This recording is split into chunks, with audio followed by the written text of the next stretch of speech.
Check. World Championships. This is just day one of a 3-day event. Can we hear Make her no mistake, on the this screen? is the global authority on parkour competitions. Athletes tonight will be competing to move on to tomorrow's semifinal and 3 events: skill, speed, and style. I'm your MC, Lorena. Say hello to our DJ Fresh Flowers. Say hello to our online commentators, Joey and Joey.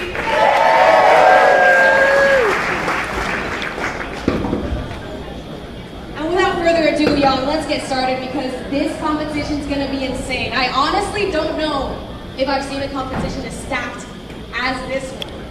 First up, we've got women's skill. And the way this skill round is going to work is that all of the athletes are going to share the course at the same time, putting outside, and they will have 20 minutes. Athletes start with a wall run, grabbing the low ledge, and then dynoing to the highlighted wall. Starting from the raised platform, athletes must drop rail precision to the bar. Starting on the bar, athletes will lâcher precision to the highlighted ledge. Athletes start with a Kong cat to the wall, then immediately cat back to step ball over the ledge. Athletes start with a hurdle rail pre, followed by a plyo precision to the highlighted ledge. Starting in a cat hang, athletes must cat back, stride, and then precision the highlighted ledge. Athletes start with a dive Kong the bar, catting the wall. All 6 challenges, they're going to have to take turns just like you would on any other training event. At the end, the athlete with the most points obviously is going to get the top 8 tomorrow, and each athlete is also going to get awarded a half point for each athlete that finishes top.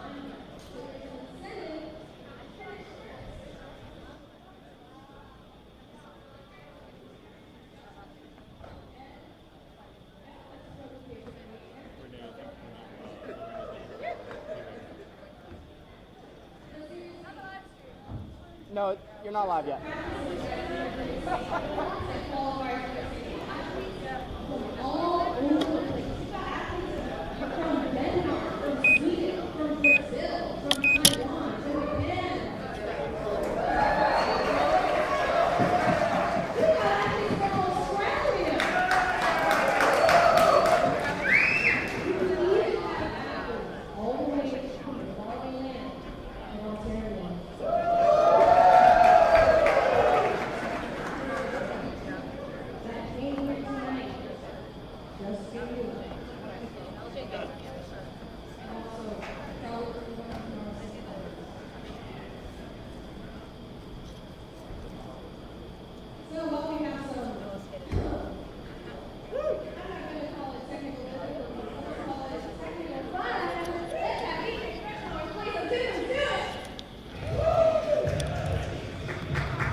Okay, we're back.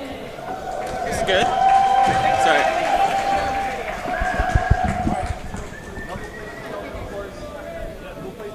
Don't start yet, though.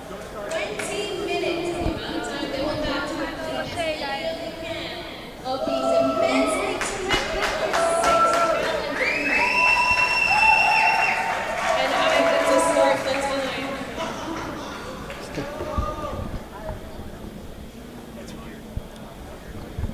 As in, I get to start the time. It's on now. Yeah. It was off for the last 5 minutes or so. Like, what do you think of Like I just don't. I want to. I think it just keeps short circuiting. Yeah.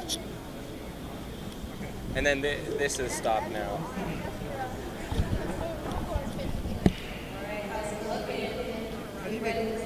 You know, we need to hardwire.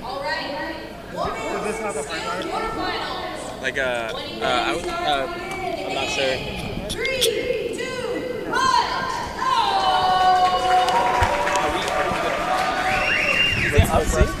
Check, check. Check, check.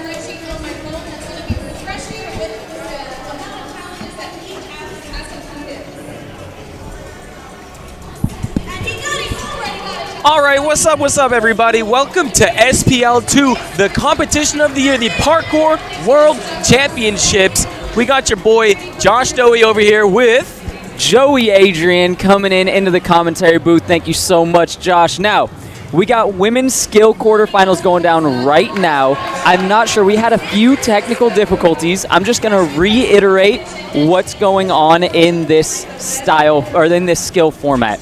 We have 6 challenges on the course. The athletes are trying to complete as many as they can within 20 minutes. Each challenge will give them 0.5 points, so half a point per challenge completed. Now, if they finish first, they will get an extra half point.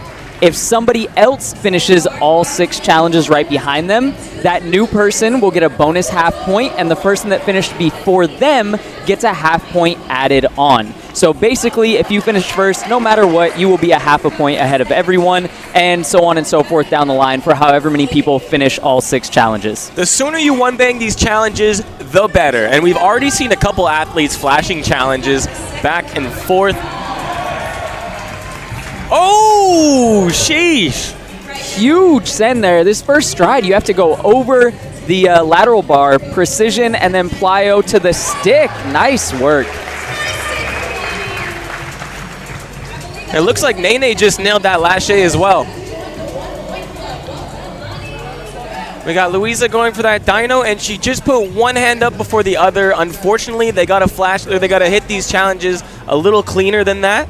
Our judges are being very strict. All the athletes were explained exactly what will not be counted as a stick. If there's any, especially with stick precision landings, if there's any movement of one of your feet, they're not going to count that as a stick. If less than half of your foot is hanging off, that is not a stick. You got to have half or less of your foot for it to be a stick. Same thing with that dyno. You get one hand up first. I'm not sure if that counts, actually. That's going to be up to judges' discretion. I think they got to go both hands at the same time. Let's go, Louisa. Oh! I think once she gets her first hand up there, she's got the data to go pull and go straight to the 2-hand. Absolutely. Oh, okay, Becca. Becca got a good stick there, but it doesn't look like the plyo was counted. Kind of landed on that first pre a little bit too long. Rachel, beautiful stick. Okay, looks like Louisa's moving over to the precision challenge. All right. Come on, Louisa. Okay. Did she stick that? Now, we do have a little bit of technical difficulties going on. We do not have a live feed on what the camera's looking at, so if we're a little bit off from what you're seeing, that should be fixed here in a few minutes. Yeah, bear with us as we hectically talk about everything going on. Oh. Yeah, I don't know if you guys saw that catback challenge going up to the foam pit. Rachel Goff just hit that catback stride precision right to the edge, and that is like a 12-foot drop on the other side of that.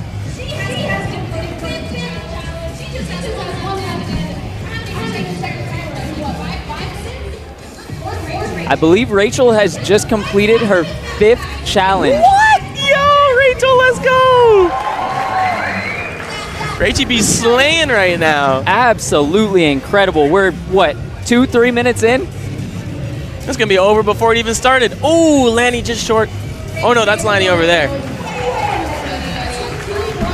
Lanny and Hikari sharing the same outfit colors. Let's go. Oh, Rachel's got that. Yeah, it looks like that's Rachel's last challenge, I believe. Holy. The wall run to it? Dino. Oh my God. Oh! Louisa has overshot that precision 3 or 4 times in a row now. Has to hold the power back just a bit. Just be less buff. Come on, Becca. Oh, nice. Nice work from Becca. I saw her get heels on a few times on that same challenge. That one held it back. Yes, Louisa. Boom. That's a thumbs up from our ref holding it down. Looks like Louisa making her way back over to the Dino challenge.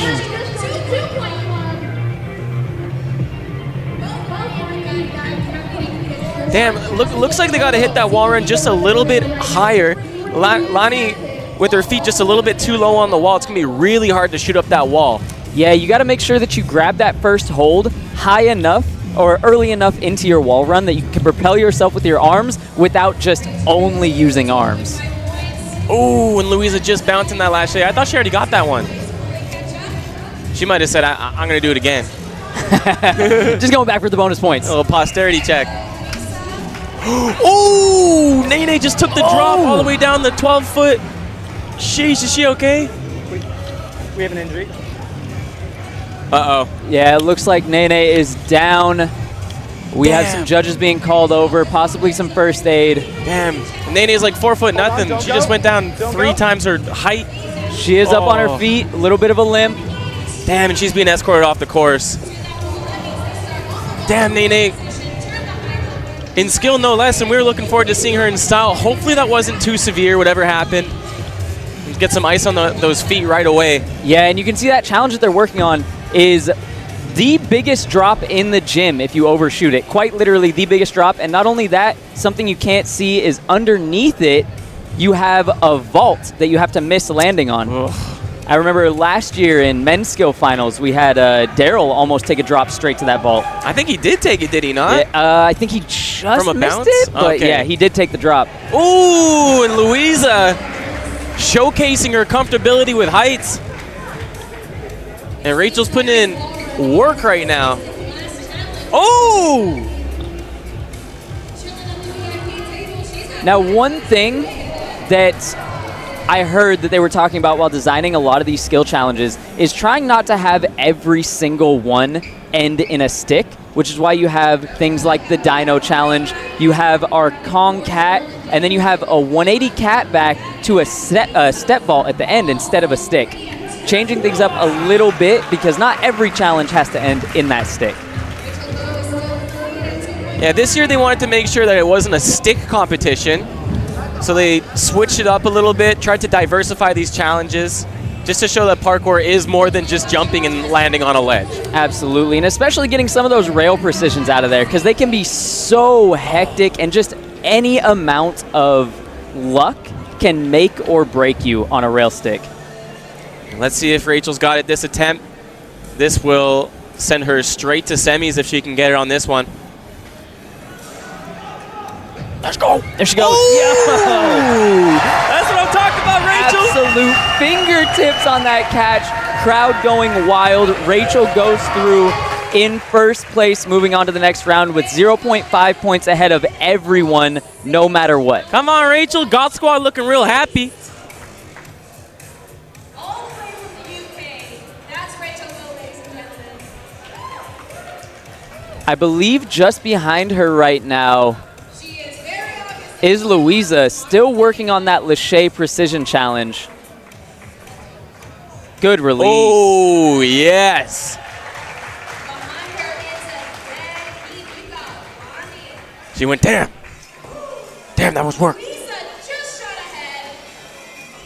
With 2 points, we've got Lonnie and Kasha. No Lonnie and Kasha with 2 Oh, points. Damn, Becca just barely getting that last shade. just completed her 5th challenge, putting her ahead of everyone with 2.5 points. Lisa. Now Louisa has 1 challenge left to go on through in second place. Lonnie as well completing her 5th challenge. Come on, and Lonnie made it up through the on-site qualifiers. Absolutely smashed the challenges. Her 6th challenge looks like Oh, come on. And one thing you may or may not notice is that if you miss that dyno, if you stay too close to the wall, which you want to do during a dyno, you are liable for hitting your chin on that frickin' little thing sticking out of the wall, and you do not want that. Absolutely. That is one of the sketchiest things, and just that little bit of a mental block can keep you far enough away not to be able to catch the dyno. Come on, Noah. A little fact about Noah. Noah's working off 2 injured feet right now, pushing through. It looks like SPL is a very important competition for her because she has not given up. Oh!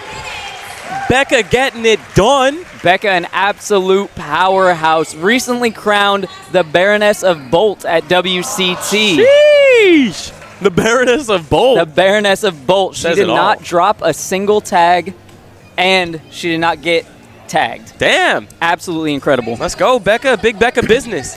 But back here, the real story is this dyno. We got Noah, we got Lonnie, and we got Louisa all working on that same dyno. And Lonnie and Louisa, whoever gets it first, goes through in second place.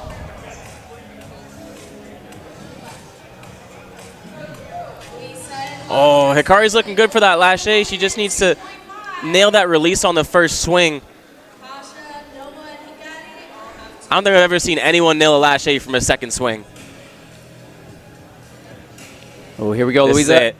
Oh, okay, we're taking it. That'll do right there. Hit him with the old 1-2, and we are taking that. Now, I think the big thing the judges are looking at there is making sure that she is not climbing. She's actively doing the dyno by pulling off of both hands. Then if she reaches with one, it's still going to count. But if one is still pushing up, that's a climb, not a dyno. Let's go, Louisa. That puts Louisa in second place, securing her spot in semis. Now I'm still looking at Lonnie to see if she can get this dyno. This is very likely the most power-intensive challenge out of every single one, and saving that for last is a bit sketchy of a strategy because you're going to get more and more tired the more challenges you get done. You save that for last, you're gassed, baby. Now we saw Louisa get it last. Oh, Kasha's and got Lonnie that. hold the legs.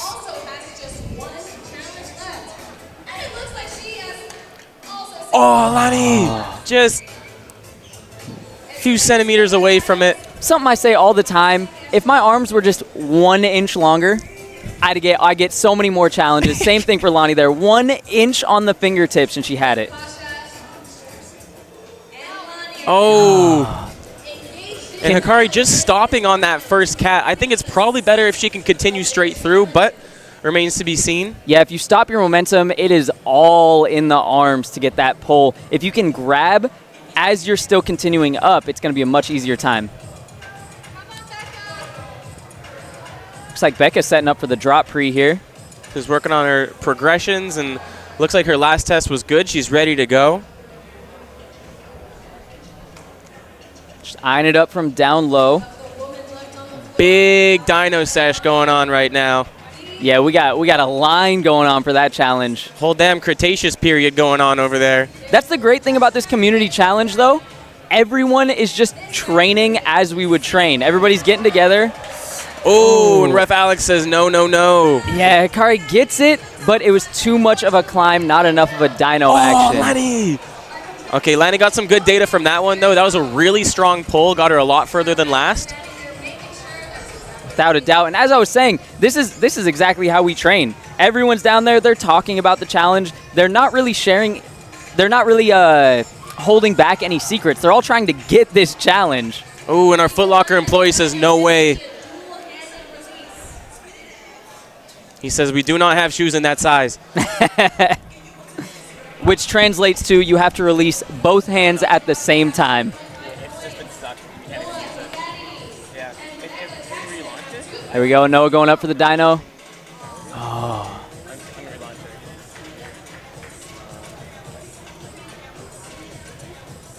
All right, I'm watching Beck out of the corner of my eye. Hikari straight in front. Oh, it was a good release, but not quite there.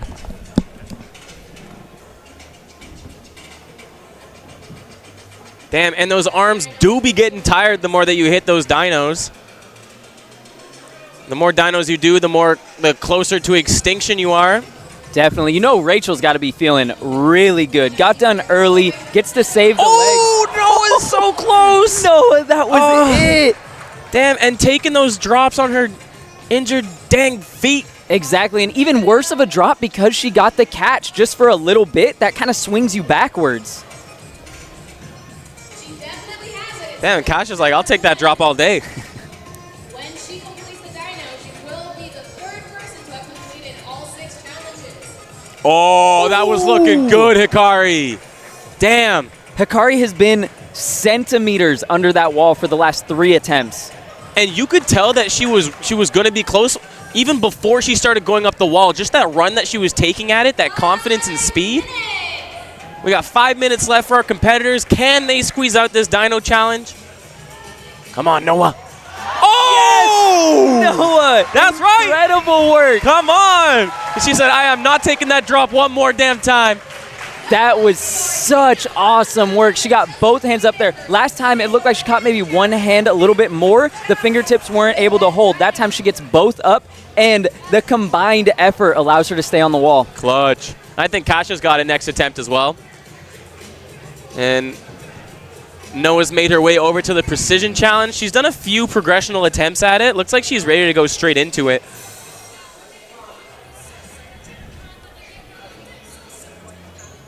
Kari, yes! Oh! That was incredible work. You can see her legs keep working all the way up. Yeah, those on the live stream may not have seen due to cameras, but yeah, Hikari just smashed that dyno challenge. Kasha gets it right afterwards. Oh, but Ref Alex says no, no, no. So it looks like they have to continue the wall run. Right there, Kasha, she went up, she caught in cat, and then did the dyno. Doesn't look like that's going to cut it. Although arguably significantly harder.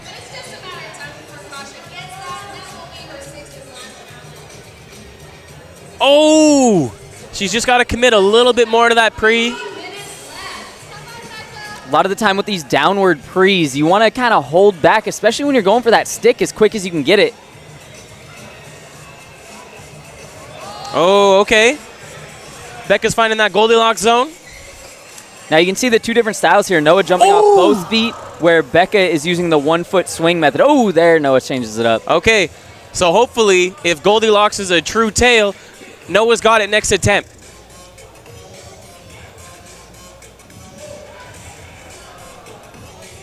Three challenges just got sent all at the exact same time. Sheesh. Everyone knows they only have a few minutes left, and this is where your brain really starts to tell you you've got to go fast, fast, fast, fast, fast. But if you're not giving yourself the rest time, that's not going to do it for you. You got to bide your time, get your strength, and make sure every challenge that you go for, each attempt counts. Oh, Becca, that's nice. Come on, Becca Brooks.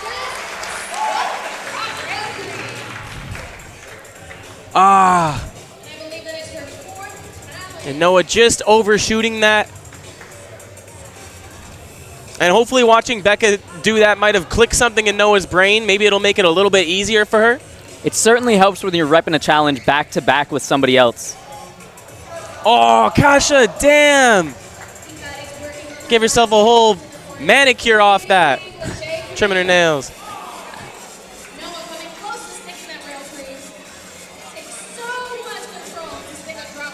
Looks like Becca heading up to the height challenge here. It's a 180 followed by a stride to precision over that giant drop. Oh! Okay, so Noah did something that made her not stick that precision. She was trying to catch it, and instead she went to straighten her legs instead of sitting into it. The instinctual reaction is that we want to kind of straighten out to fight for it, but actually if you can relax and sit back into it, you can earn that stick. Kari in the back on that Lachey challenge. It's looking big, though. Lonnie going up. Oh. Damn, Lonnie's looking tired, too. All right, here we go, Noah. Nice sit down into it. Solid control. And ref's still saying no. Kasha repping this challenge right now. Come on, Lonnie, get up there. Ooh, you saw her fingers go above the ledge on that Yeah. one. And still no.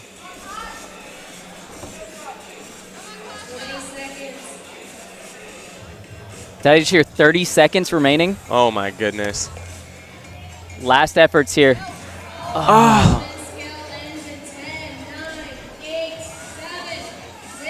Come on, Lonnie. Last one. Oh. The buzzer beater for Noah. Good effort. Good effort. Jeez. Damn, that dyno challenge was a killer.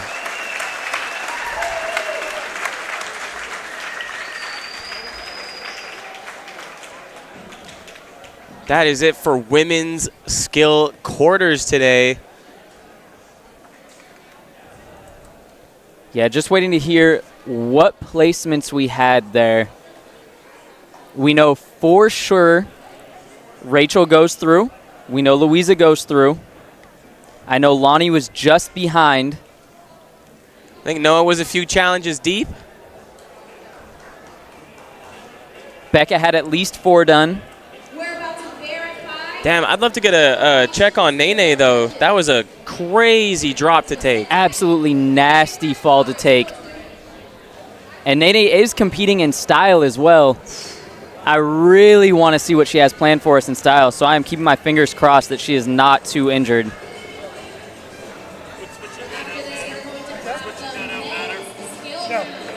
that part is fine. It's just the wireless connection.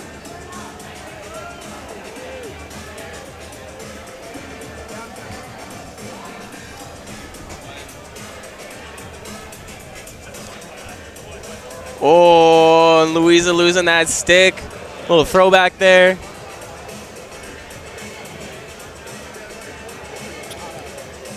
Rachel coming up for that dyno. And look how she doesn't Huge stop. catch. Come on. She said, yeah. Come on. She said, I get to take a break.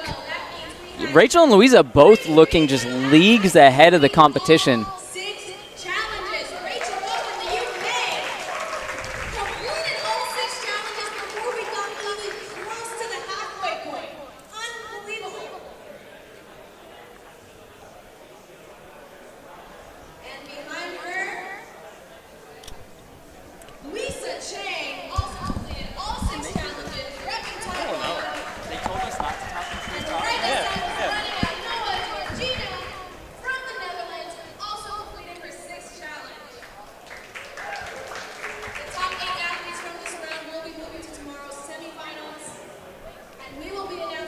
Top 8. So 8 athletes moving on to semis. And we did just get it confirmed. Noah made it through, completing all 6 challenges as well. It's going to be the same rules as last time. They have to share the course, and they've got 20 minutes to complete as many as they can of 6 absolutely unfathomably disgusting. So with this community round, it is a free-for-all. And it is unlike the other skill rounds where you will have the course clear and all to yourself, moving at your own pace. Whereas this, you're working with every single other skill competitor, sharing the space. And it is crammed. It is a sweat box. Yeah, in front of us right now, we have the male skill competitors all warming up. Now, they know what the challenges are. They have been instructed not to practice the challenges. They're allowed to look. They're allowed to kind of be everywhere they need to be, but they're not allowed to do any approaches. They're not allowed to actually do any jumps, just warming up their bodies. Once the 20-minute timer starts, that is when they have their opportunity to show us what they got. And Joey, take us down the list for the men's skill competitors. Who do we got here? Whew, we got some heavy hitters out here. Obviously, we got to start with the champion himself, Tim Champion. He is the man to beat this year. He is the man to beat every year. This is his 5th time he's looking to defend his title. Now, he's won the past 4 years. He has not even tasted a second place yet. Only first for Tim since he's been here. Following that, we got Joe Rizzo, who did manage to squeak by with second place last year. And I got to go straight to my man, Daryl. Because he is the most consistent third place finalist in skill challenge that I think we've ever seen. And how many times has Daryl scored 5th in SPL history? Oh, well, I think you mean how many times has he scored 3rd. Did I say 5th? You did say 5th, but 3rd. that is a little bit of a spoiler. He has 5 podiums under his belt. Sheesh. Across the SPL competitions. Damn.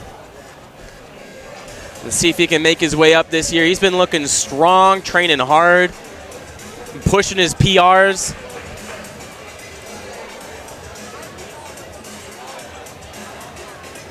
We got Kevin Franzen, who made it through the Euro qualifiers. He's competing in both skill and style.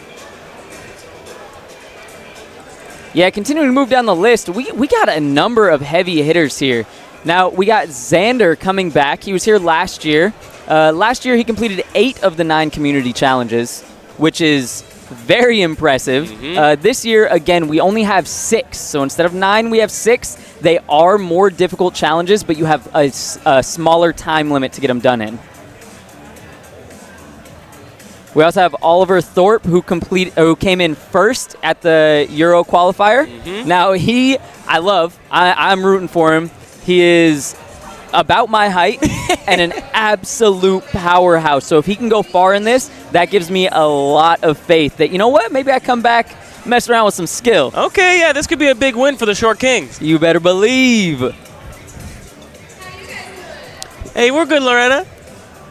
We're doing great up here. She can't hear us. We can hear her, though. Hey, yeah, we can hear you. That's right. Putting on them moves right now. We got Luke Sabal, who made it up through on-site qualifiers. Dude, my man makes it through on-sites almost every single year. It's incredible.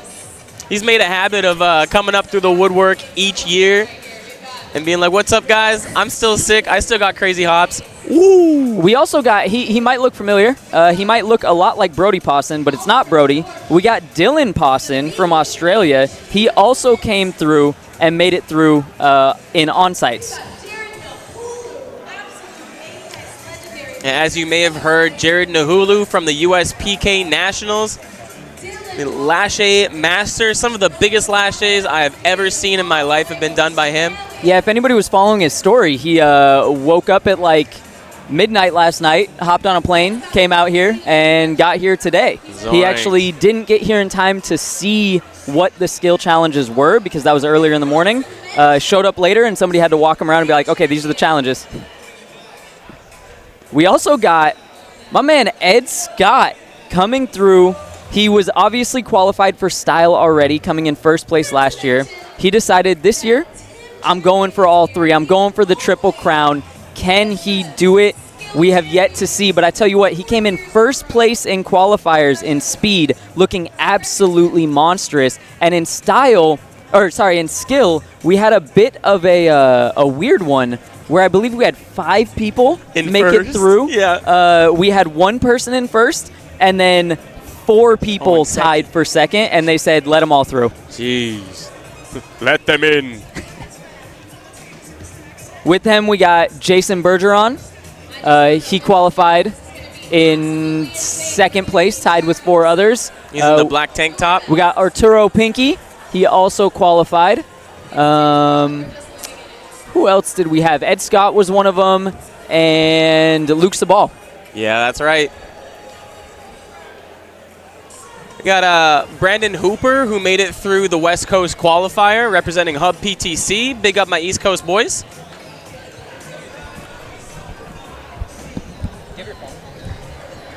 We should have a document that'll show when things are kicked off, so we can tell them. Okay. I don't know. I'm going to find out. Oh, sounds good. And everyone's trying to find challenges that somewhat mimic the given challenges of the day. Things that they can progress up to that will get them prepared. Damn, Kevin. Keep in mind the round hasn't actually started yet. We also got Don Terry making his second SPL appearance. He's in the long legs and the white headband. Team Champions looking at that sketchy Kong. And it's in the doable range, but it's just a hard commit with a small run up, and you got about a 12-foot drop.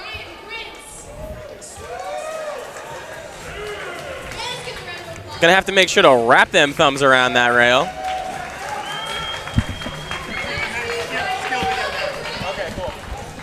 And it looks like Athletes start with a dive Kong the bar, catting the wall, then immediately going into a cat back precision back to the bar. Start with a dive catch from the bar, then lâché to the L, taking 2 strides across the L, going for a precision onto the skinny part of the wall. Athletes start with a dive roll across the ledge, landing 2 steps on the ground and immediately going into a double. Athletes start with a Kong precision to the bar, dropping into a 180 lâché to the raise. Starting from the tallest point in the gym, athletes must Kong precision to the ledge. Athletes start with a tap back to stride, going directly into a cat leap, then 180 precisioning the tall ledge. Those are so massive. Dude, did you see those challenges? Those are messed. Excited to watch y'all. Not only did I see those challenges, but I had the pleasure of helping do/fake some of those challenges, and let me tell you what, it took a while. And these guys got 20 minutes? Yeah, it took me maybe 20 minutes to warm up. Get real, guys. Come on. Yeah, the big one that I got my eyes on is going to be the tiny Kong pre to the rail up high to the swing turn lâché pre. That lâché pre is absolutely massive. It is so far and so high. And you got to hit it from one swing? One swing. Jeez, buddy. And hope that you release right. And here they go. Daryl Stingley up first for the Kong challenge. Oh, here's Tim Champion. Tim Champion said me first. Oh, dude, he's got that. Look at that swing. So much power. They and have to straight end up and going over that wall.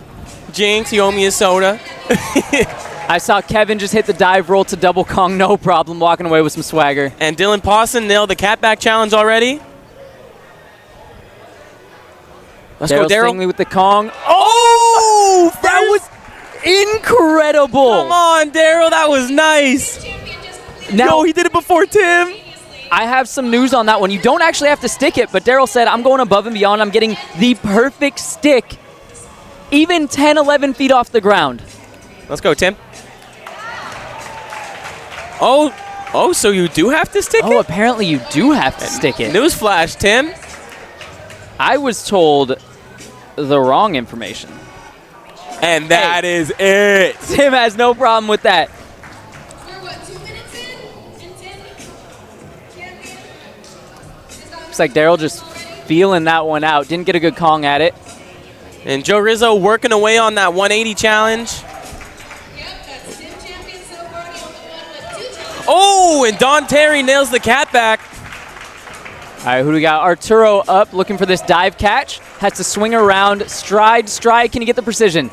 Yes, he can. And as you can see, he has to pre the skinny as opposed to doing a turned surf pre on that ledge. No surf pre's allowed, and something that's hard to see from this angle, that is a massive jump to the skinny. You can't tell, but the jump alone had enough to make my heart palpitate. Oh, Luke, jeez. And Ari, they've all completed 2 challenges. They're in the lead. Holy. We've got 17 competitors. Will Here we go, big dive catch. Jason. Oliver Thorpe gets it. dethrone the king Oh? of skill, the 4-time champion, Tim Champion. I swear to God, that's his real name. Oh, come on, Timmy. Tim making them all look tiny. He is running from challenge to challenge. Big swing. Nice And work. Kevin, come on.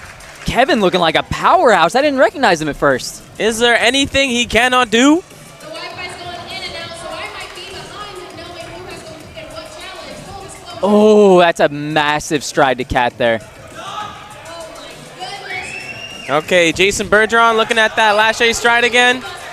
Lâché Oh, coming in a little tall, absorbs it, and just too much power adjusting from that landing. I'm impressed with the power through he got on that. It looked like the dive catch wasn't where he wanted it to be, but he muscled it through on the legs.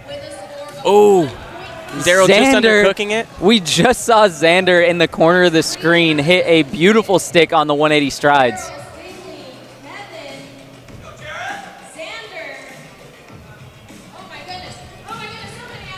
It's like Tim Champion heading up to this Kong cat. I think he can flash it first try. Here he goes. Kongs hits the cat. 180. Oh, is he too strong? There is where it comes into play. Going to something like a bar, you can always overdo it or underdo it just by a centimeter and mess it up. Oh, and this double Kong seems to be giving our competitors a real run for their money. Good cat. Oh! It looked like he undercooked the return there and then just kind of overforced it. Here we go, Tim, looking super comfortable. Yeah, chilling into his spot. I believe Tim has ticked off 4 challenges now. 5 challenges. Okay. My mistake. That means all he has left is the stride to cat. And Don Terry just hesitating on the exit from that challenge. Oh, here we go. Oh, Tim's got the this, no 180. prob. Too Yeah. casual. Oh, taking a big gulp of that champion air. That's about as much celebration as we're going to see from Tim until the grand finals. Ooh. Oh. Ari just took a heavy bounce to the ankle. It looked like he's not feeling great. Oh, Tim said, I'm done. I'm done for the day. He is out of breath, but he smashed through those challenges in record time. Here we go, Arturo. Oh, good Let's fight. go, Pinky. Good fight. Keeping that booty to the ground. And Daryl's squaring up for this dive roll to dub Kong. All right, this should be cake as long as the spacing on the footsteps after the dive roll come out okay. Let's go wavy, make it gravy. Ah, just coming out a little sideways from that roll. Yeah, exactly. You almost want to, I don't know if they're going to count a somersault, but a somersault would make it a lot easier. Here we go, Jason again, still working this challenge. Landing on his own toe, but he gets there. Luke, 180. And Luke Sabal also nailing it. Well done, Luke. He said, did I do it good? Rare said, yep. Oh, Directly to Kevin. We are Oh just my getting God. back-to-back perfect sticks. This is rapid fire right now. Is this speed? Let's Here go, we Brandon. go, Brandon Hooper. Big Lachey, all the way up. Go, go, go. And Ref Liam says, it's good. All right. Kevin Francis just joined the 2-point club.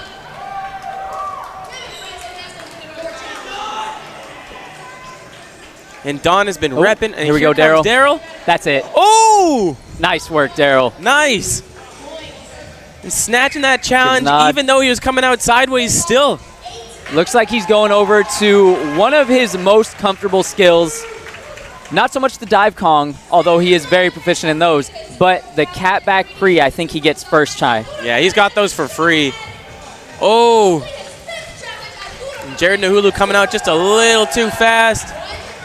Brandon Come on, Hooper Brando. going up. Overdone it just a little bit. That's interesting he hit it so high. Yeah, that's one of those challenges that when you're actually doing it, the bars just seem so close that you gotta get a lot of power into height, but you gotta hold back the distance quite a lot. Come on, Daryl. Here he goes, gets the catch, hold it back. Oh. Just coming on a little too even. We did get some athlete stats earlier, and dorsal flexion of his ankles came into play. It wasn't his strongest asset, and you could see it there. If he had a little more dorsal flexion, he might have been able to stick that one out. Whereas Brandon Hooper with some messed up dorsiflexion, about 8.5 centimeters from the wall when we did the test. Jason Bergeron setting up for this dive Kong. Oh! Cutting over to Kevin. He said, no, my time to shine. Watch me stick this. He said, I'm Big Daddy Kev. All right, and Daryl's just got to chill into it a little bit more. Catches the cat. Ah, damn, arching it. He's really got to hold back on that precision. Rizzo's nailing it. Damn, and Don Terry just not looking comfortable enough on that high Kong challenge. Smack. Jason getting those helicopter arms coming in. I didn't see the rest of the challenge. Just get it, Daryl. Pulling up. Damn, and this is the same problem that Daryl was having last year, just cooking it a little too hard into these sticks. Yep. And that's where the ankle flexion comes into play, as stated. See if Joe Rizzo can show him how it's done. Yes, he Almost can. stepping off the wall into that precision, huh? With them long legs. The judges there were trying to decide if, yeah, it looked like he was a little too much on the middle of his foot / heel. Hey, and Ref Liam said that one was all good. Ed just had a touch of hesitation on that ascent, but it's all good. Back to Daryl. He's got to hold back here. Got to go up, not far. Come on, Wavy. Easier said than done. Especially when you have so much power. That's right, There's Daryl. the control. Let's go. Nice work, Daryl. What does he have left? 4 challenges for Wavy. And Daryl, big rep and strike movement in his own pro model DS Hayes. Can get a strike movement. Now, a big thing Daryl has going for him right now is he has already done the massive Kong Pre, the height Kong Pre that a lot of people have shied away from so far. I think that'll be the main There's challenge the that sit from separates Joe. competitors from today and semis. Yeah, really just who's willing to even go up there and look at it, because you can measure it out. Ooh, that was hectic, Don. What a hectic little climb. Okay.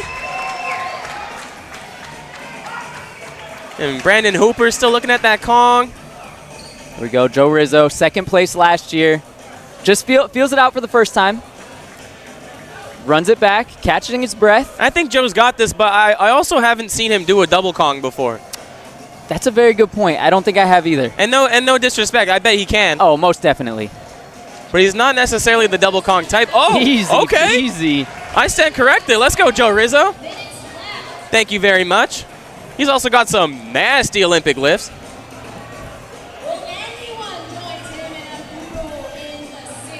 All right, here goes Xander. Good bounce back. Needs to be a bit higher on that swing turn. That's Daryl right. coming in. This is his strength, though. Oh, right into the death corner. Yucca pucka, man. Now, this 180 that he's working on is quite tricky because you only have enough height to get 2 steps on the wall, but you got to go very far to get enough power for that cat leap. And it's a single stride across that A-bomb box that they're trying to do. That is a big old jump to be hitting from that 180 from the wall. Tim Champion said, I got nothing going on right now. And that's why they call him the champion. Oh, Daryl. I spoke too soon. It looked great. Oh, my God. The commits on this cat leap. Holy. Oh, and Ed's got to hit that a little deeper. Yeah, we got some heavy hitters over here working on that one. Come on, Ari Dulfer. Oh, he's just too strong. Yo, Don is looking good. Every time I see him, he's sticking something. Come on. Don said, get good. I saw that on his IG. I think that's his team. Oh. Come on, Daryl. There's the cat. Yo! That's the one. Playtime is over. All right. Come on. Daryl joining Tim Champion with all challenges finished. Oh, no, he still He's has got one the left, it Lachey. looks like. Yo. Thought he was going to celebrate with a homie. Oh. Oh, and let's take a look at this sketchy old Kong Prizzle.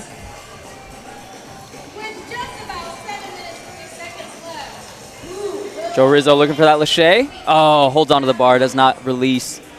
All right, looks like we're going to be following Daryl here. Let's go, Daryl. And Kevin said, can someone get me a towel?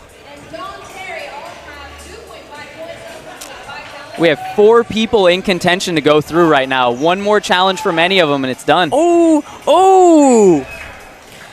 I've seen a couple competitors, when they undercook that lâché, they try and regenerate power, and they always end up they end up overpowering that last precision. So if they can just fluidly get from that lâché around the L wall, I think that'll lock him in. And Ed Scott just in the way of Jared Nahulu. It's extra tricky on that lâché challenge to the L, too, because if you don't swing right, if you don't release right naturally, that is going to mess you up heavy. Just like Jason deciding not to send it. Yeah, he said no. Brandon, is that Brandon Hooper? Yeah, Brandon Hooper hopping up. He's getting some chalk, it looks like.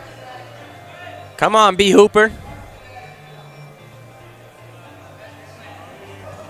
Hooper, show us a nothing but net. Whoa, Daryl. Daryl getting a little techie. Come on now, Brandon.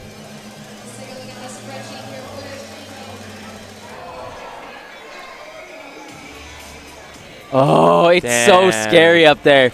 You look at it and it looks doable, and then you think about the height and you're just like, I don't want to. Let's go, Don. And that is a long way to fall. If you clip your knees, if you slip your hand, you got to make sure that thumb is tucked. Okay, I like that progression, but I don't know about the pull-in off the bar he was doing. He's a long guy, and you barely have space for 2 steps. Yo, yes, Ari. That's right.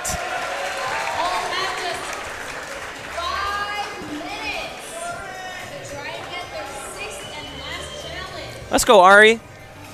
And Joe Rizzo looking at the sketchy concrete.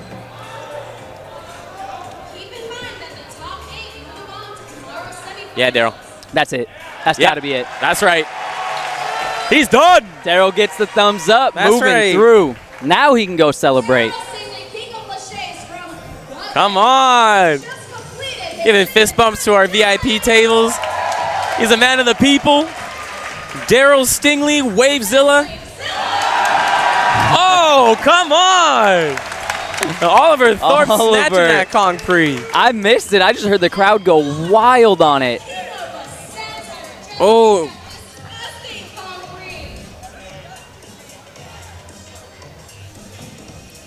Damn, Jared Nahulu's been chipping away at that. Man, he has been repping that, huh? Right now, of the men that are left, we've got Kevin Franzen and Brandon Hooper are still the only ones. Oh no, and Don Terry. Those 3 are the only ones that still have 2. See Ed there. He was just doing a little prep for that concrete. Ah, We got Jared a line Nahulu's so queuing close. up here. Don Terry, the son of Terry. Man, that is such a low bar for him, too. Below hip height. He's got long legs, too. Sends it. Oh! Ed Scott, Ed, get move out it. of the way. What the heck, Ed? Move it, dude. Just in everybody's way. Oh, let's go, Nahulu. Man, he has been working at that one. That's got to feel good to take it off.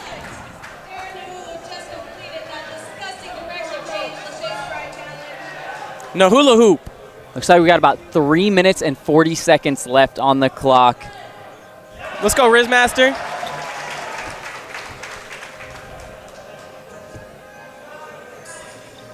He's using that bar to his side just to get a little bit extra momentum, it looks like. Yeah. Or at least just to hold himself on that edge. Just getting whatever run up he can. Here we go, here we go. Yeah, this is it. He's looking focused.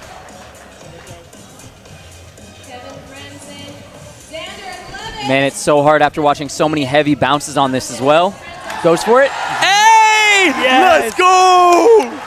Come on! The one bang monster on these Kong Prees. Same thing with last year's finals. He was the only one to get that, well, not the only one.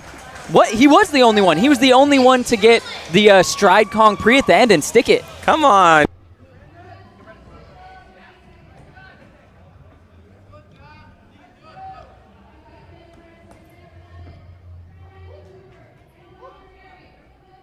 Come on, Brandon.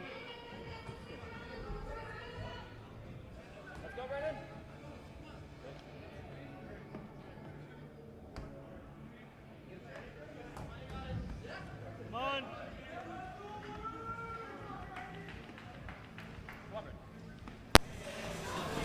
All right, it looks like we might be back. Okay, Brandon, get ready to send this.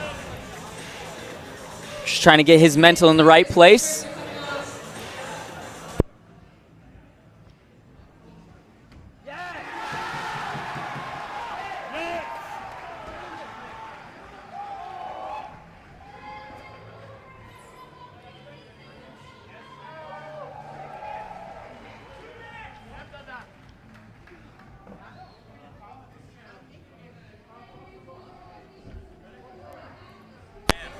And we're back yet again. It looks like we're having a few power surgy issues, but we are back right now.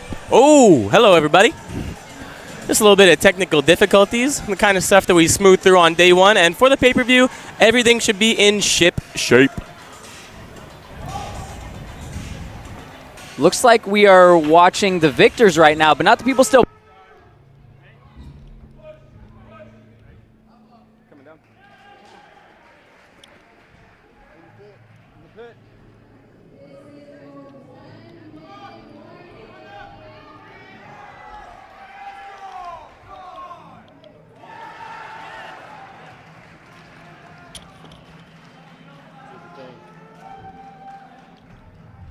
Fuck. My gimbal turned off.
Dylan! Dylan! Dylan, cut the camera.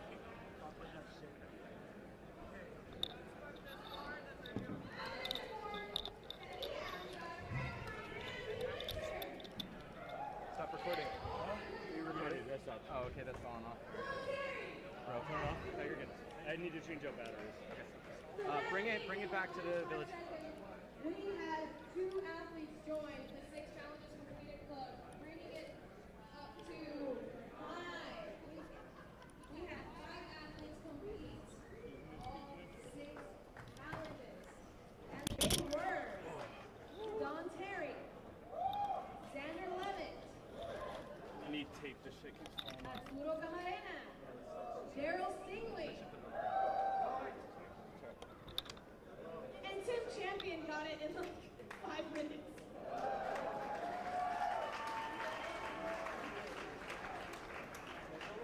Like I said, 8 athletes total. We'll be moving on to tomorrow. Oh, I forgot to say Brandon Hooper. So we had 6 total complete all 6 challenges. 2 more guys.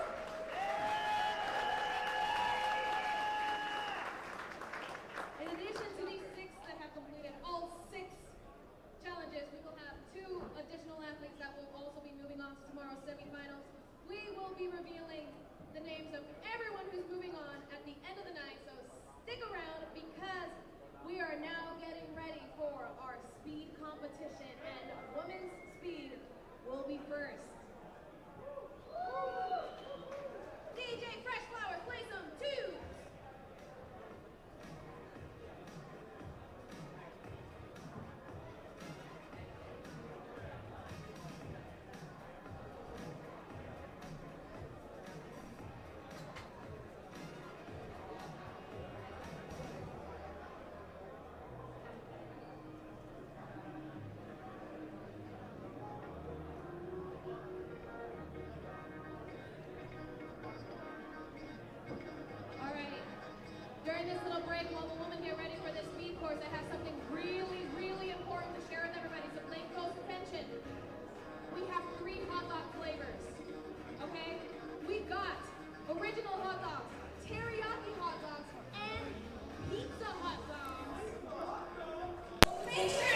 Hello, hello. All right, hopefully you can hear us. Once again, some technical difficulties to work through. I think we figured it out now. So that was men's skill quarters, and we are looking at the order of who has made it through. And we do have Tim Champion making it through. Well, all we know right now, as far as who made it through, is the ones who completed all 6 challenges. And we had 6 competitors complete all 6. We had Tim Champion. We had Arturo Camarena. Pinky. We had Brandon Hooper. We had Daryl Stingley. We had Don Terry. And last but not least, we had Xander Levitt. Come on. And Xander with the buzzer beater, hitting that Kong right as time went out, but it's up to the judge's discretion as to whether the attempt is active or not, and it looks like that one made it through. Yeah, I think for the most part, as long as, depending on the challenge, right? For the Kong, if you have started your approach on the Kong, you're essentially in the air. You're in the challenge. For something like a Lachey, if you have jumped off the ground and your hands are on the bar and you're about to do your upstart or your kip, you are in the challenge. And it looks like that is how they're going to be scoring it from here moving forward. Xander was in the challenge, literally in the air as the time hit 0, and managed to squeak out that buzzer beater stick for the crowd to go absolutely insane. Big buzzing Xander.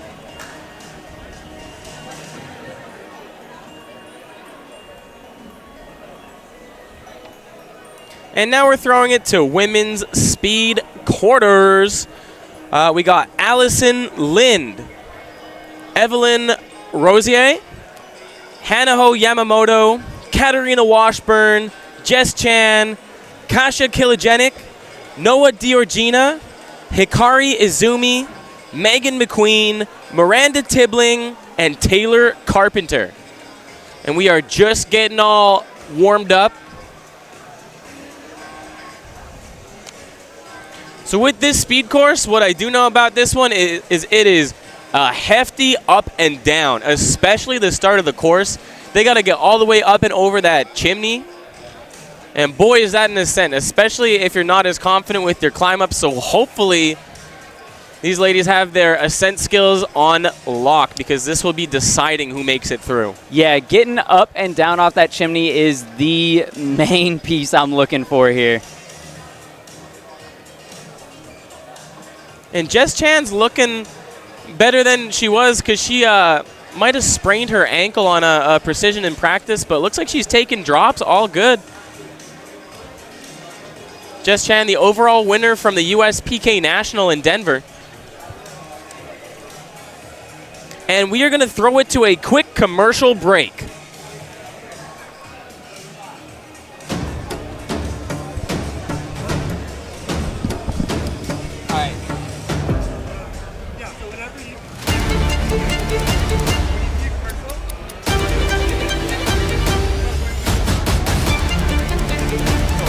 Thank you.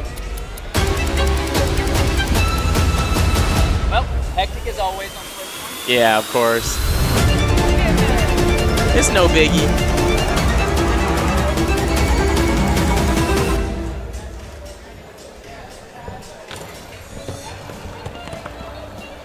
Oh, the commons, baby. Oh, hey. Didn't see you there. Do you like stuff like this?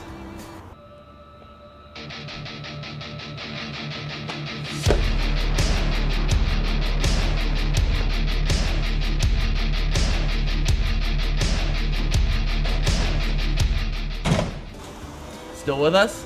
And check us out at thecommons.boston. We host new videos every month, we support the community, and we're hosting our biggest ever event October 6th to 8th, so be there. Ooh, look at that! And those were some of our sponsors. We are proudly supported by Prometheus and The Commons. The Commons, one of Parkour's dopest up-and-coming video hosting sites. They've supported a number of athletes and events so far, and they got parts from Ezra Schroer and Chris Roth coming up soon. You can check out eggs tether available now at thecommons.boston. Coming back, we just got our competitors looking at the course. Now they have had time to practice, so what they're doing right now is not only just warming up their body, but they're making sure that they have their route planned out exactly how they want it to. Any little kinks, now's the time to work that out before it's your time to shine. For those who aren't familiar with the SPL speed courses, we got 2 flags on the course. We got a red flag that our competitors must keep on their right, and a yellow flag to keep on their left. And one question that came up during the qualifiers was, hey, what the heck, what if someone's got their hand like on the other side of the flag? And the ruling is, as long as their torso is on the proper side of the flag, that's all good. It will not result in a DQ. Yep, so you will see very likely a couple times where a hand or something goes outside of that flag. But rest assured, the judges have been practicing. They know exactly what will count and what will not count. If the vast majority of your body is in bounds, they are not going to DQ you. Also, if you do miss a flag, it's not automatic disqualification. You just have to go back and get that flag. So as long as you pass through the point properly, you're still good to go. That being said, at a level of this quality, you're not going to make it through if you miss a flag and have to turn around. Yeah, if you miss the flag, you're cooked. Looks like we're ready to go with women's speed.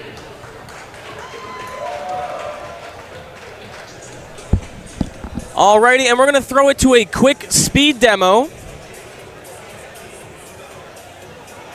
to explain the course.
Hey, I don't know if you heard that or not, but you got a little light show when you finish up this course? That sounds pretty sweet. Yeah, you know if you don't see those lights going whoop whoop, then you did not pass the finish line. And the cool thing about doing a speed course with the flag format is it leaves a lot of the athletes' approaches up to their own interpretation. Yeah, and we saw a lot of very creative approaches on this course. Rightfully so, because there's like, whoever designed this course definitely did it to just mess you up. Everything you want to do, they're like, haha, gotcha, you got to go around here. Can't do that. Yeah. Were you comfortable with this part? Well, you won't be comfortable with next part.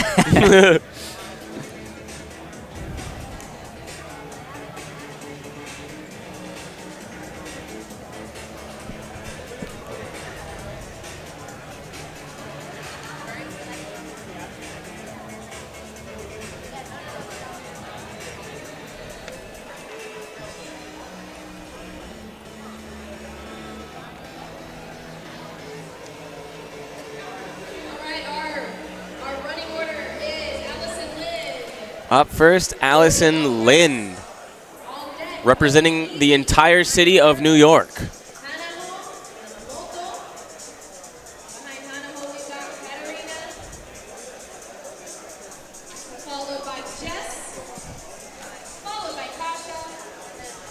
And we got the master timekeeper, Mel McQueen, who will be blocking the competitors from entering until it is their time.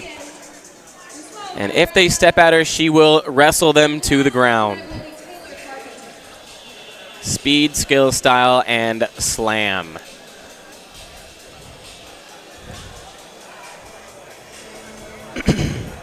Well, I was given a running order earlier, and it seems to be a different running order. Showbiz people. On the course, we got Allison Lind from New York City. Okie dokie, Allison Lind. Allison, And she made it through on-sites, am I correct? I believe you are correct. break the laser line, which will See what she's got here. Now, on sites, there's like a little bit of stress. Here, you got hundreds and hundreds of people watching you, all waiting to see what you can do. The stress builds up so heavy. And you got one chance. Using the bar to approach. Okay, pretty consistent all the way up. Yep. Really nice how she put her foot up high and she used the brick that's on the other side of that chimney. Now you can see this awkward part having to make it around the bars. And Next opting is to hit up it and over low. the purple. All right, and quickly up that wall. You can see all these cutbacks make this course. Every time you feel like you're about to catch your stride, you got to immediately cut back. And if you went down, 3.33. better be damn sure the next thing that you're doing is going up. Absolutely. So much climbing, so much up and down. Numbers after the decimal, trust me, it gets to that. I think one thing that's going to be separating a lot of our competitors is how they decide to approach the approach to the plaza off of that brick wall. Are they going to jump across the gap, or are they going to hit the ground? Yep. And we've seen a lot of different approaches in practice. Some people just aren't comfortable taking that drop or don't have the legs to take that drop and then immediately go back up and down. So they end up taking like a more slow descent option to go down and up. Depending on how strong you are, depends on what is better. And Evelyn, I haven't seen in practice or in training. Let's see what she's got. There she goes. Off to Let's a very go. fast start. And she's quick with the legs. Nice climb, nice climb. See how she gets around these bars? Can she shimmy fast? Very All right. good. Quickly around that bar. And opting to choose the ground route. Oh, okay. I love these options so far. Getting up on the solid platforms, making the precisions where she can. That was a solid, solid run. And that last bit just seems to be a tumble for most athletes.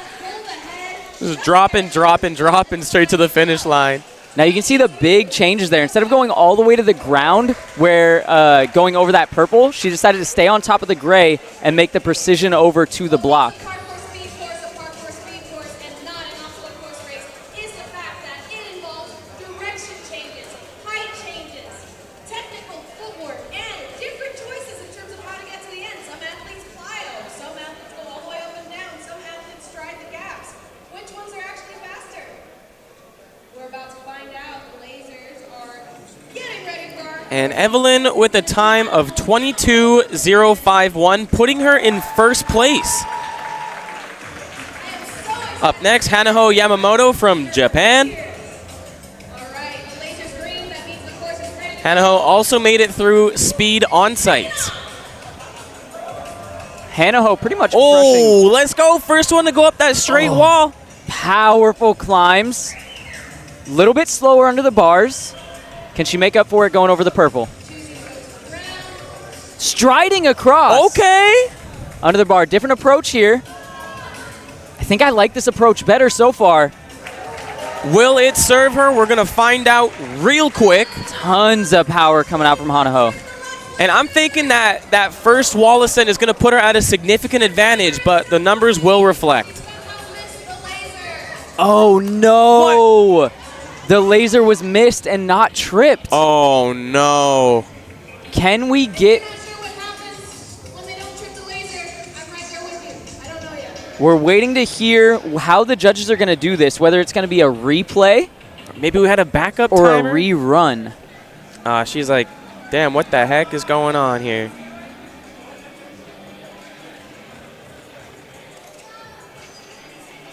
Oh, that's got to be heartbreaking. Yikes.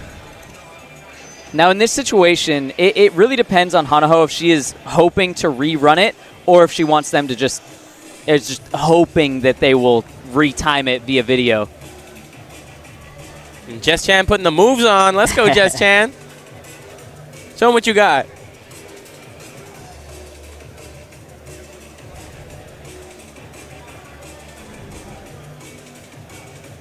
Honestly, that's a good tactic too. Just putting on the moves while you're waiting for your round to go, keeping the body warm. Keeps you warmed up, keeps you in a good headspace too. That's right. You don't want to take competition too seriously, lest you get in your own way.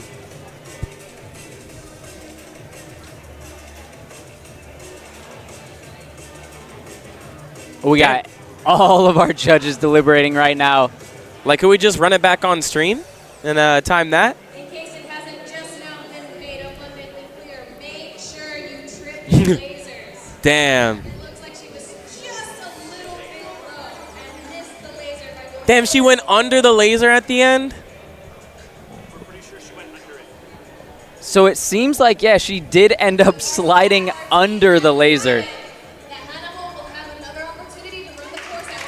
Looks like they're going to let her run it back. Now, this could be an advantage as long as she makes no major mistakes here.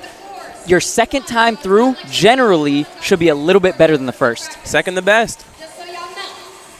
Okay. We will be moving on. And looks like she'll probably be doing it at the end of our running. Okay, that's a little less of an advantage. I think I think if you're going to do anything, that's what you got to do. Yeah. She lives in Texas, but is also Russian. Oh. Probably the toughest person you've ever met.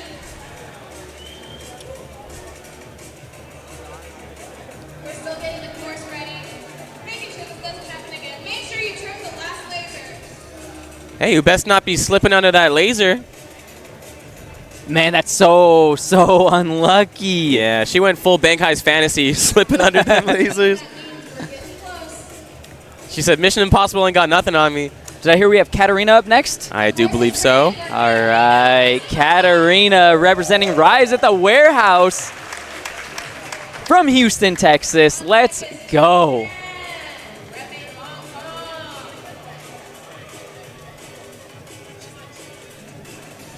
And Katarina said, get that camera out of my face. She is such a strong competitor. Oh, nice. Really good placement on the ascent. Oh, yes, let's go. Little bit slower on the climb-ups, but solid form. Nice under the bar. Let's see if that puts her behind it all. Good jump oh, across. okay. Let's go. Nice. Perfect stride. All right. She get up this wall quickly. There it goes. Let's go. Hits all the right. laser. Let's go. Boom. Confirmed to have tripped the laser. Such a solid run from Katarina. I think that might take her into first place. You could see. Ooh, first place. 20.76. Puts her in first place by about 2 seconds right now. And she even had a little bit of a hesitation, and she's still in first? Come on.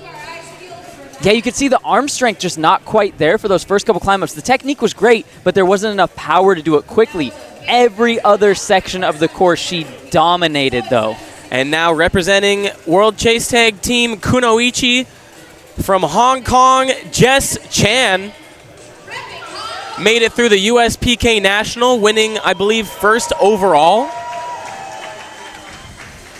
And it's her first time appearing at SPL. She has been training hard for this.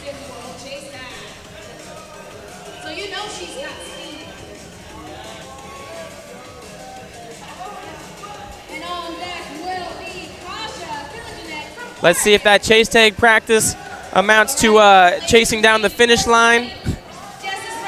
See if all that dancing paid off. Let's get it. Come on. And just have fun, Jess. Yes, okay. Nice. Good, gets that over grip. Better climb up there. And just tapping that wall. And quickly around the bar. Very smooth on that pass, too. And she's opting to go through the ground part. And she ankle-thinged really hard jumping to the plaza last time. Oh, and no, it looks like she went underneath. The laser. No. Oh. Yeah, we got to get those lower. We got to get those lower. Yeah, can we lower the lasers? Oh, you hate to see it. Damn. She's got a smile on her face. Yeah. But I tell you what, I'd be livid. Come on.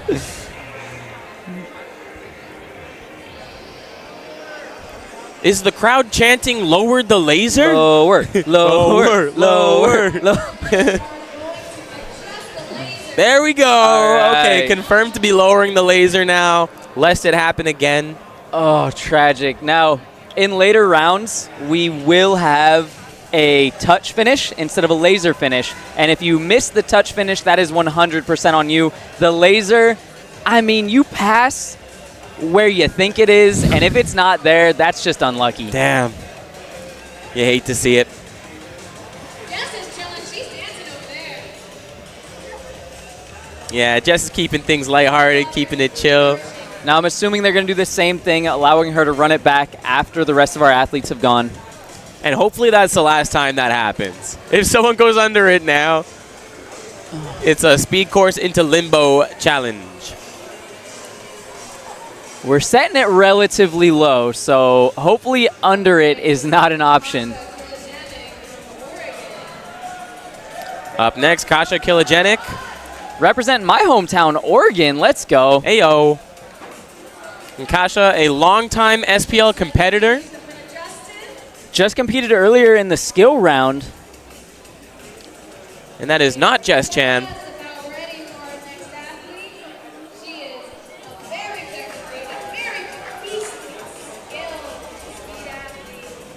Now, Kasha has also had 3 podiums at SPL events in the past, or NAPC events, or OPP events, whatever they called it back then.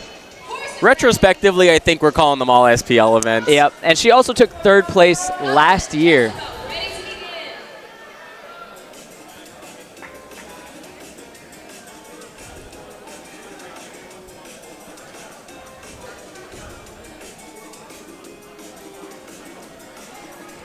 No one will go over the laser. Oh, Nice dive ball. Kong in the start. Oh, using the bar to get up that time. See, I think that's the move, especially if you don't have the strongest climb-ups. She went very quick under the bar there. Oh, ouch. Oh, no. That is a grim slip. Damn. Looked like a heavy ankle thing on that left leg. Woof. And she said, I am done. Yeah. Oh, no. Oh, and limping on Hard that leg. And it looks like all of our women's speed competitors will be running this course twice now, just to make an adjustment for some of our difficulties that we had. I think that's actually the fairest approach you can take. Instead of just giving the second run to the people that got unfortunate with going under the laser, you say, okay, you know what? We messed up. The laser placement was bad. We're going to give everyone 2 runs. I think that's about as fair as you can make it. Damn, Kasha is down. Hopefully it's just it's not as bad as it seems, and she'll be back tomorrow for skill.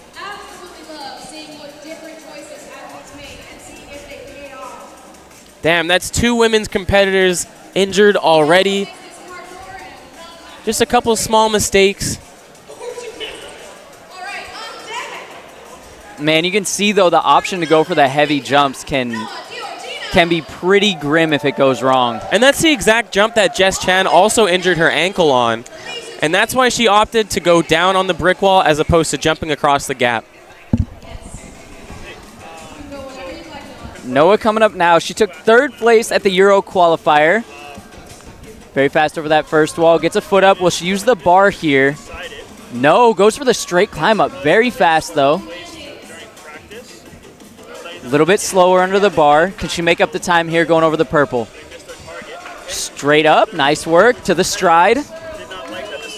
Decides to go for the precision across. Very fast finish. Rolls through the laser. You can see it goes off that time. Yeah, okay, it sounds good.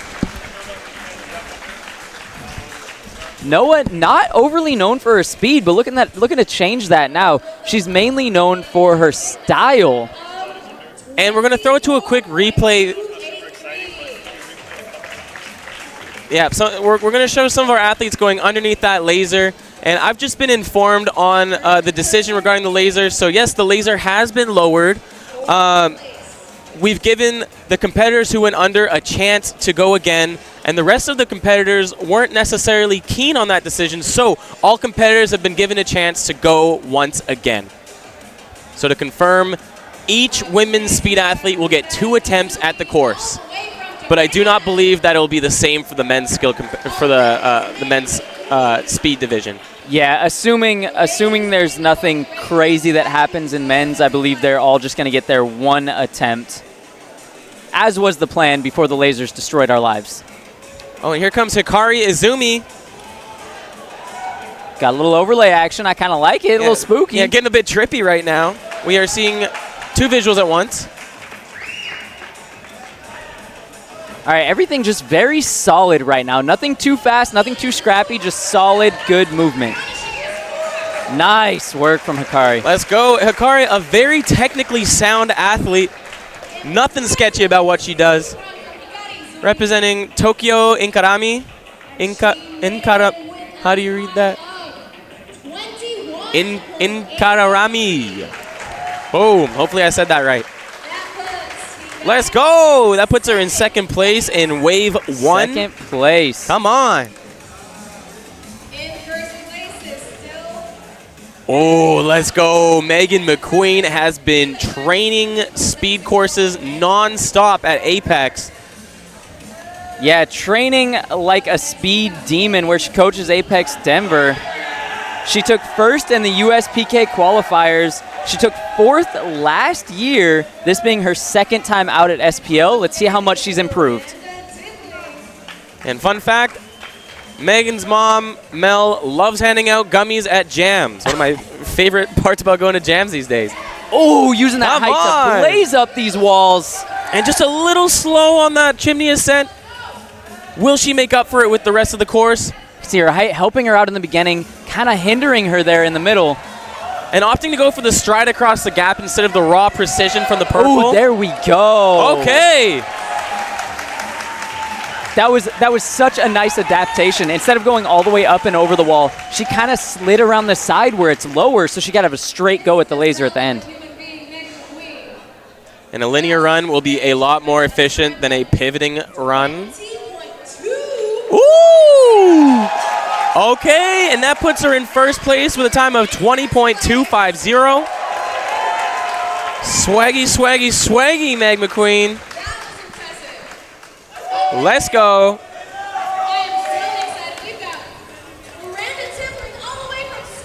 From Sweden, Miranda Tibbling.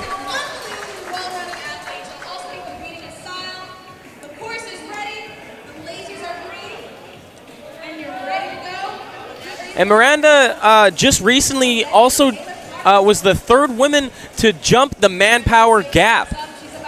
Huge accomplishment right there. I haven't even done that. I don't think I want to. Now, I know her mostly for style, but I hear she has been destroying things in speed lately. Look at this. Oh! Huge drop. Raw drop. I hope she wanted to do that. All right, let's see where she goes here. Looking Makes the good. precision. Okay. Incredible work so far. She's got to finish strong. Up and over the cube. Let's go, Miranda. Right. Come on. Crowd is going crazy after that performance. Holy. Her first time at SPL.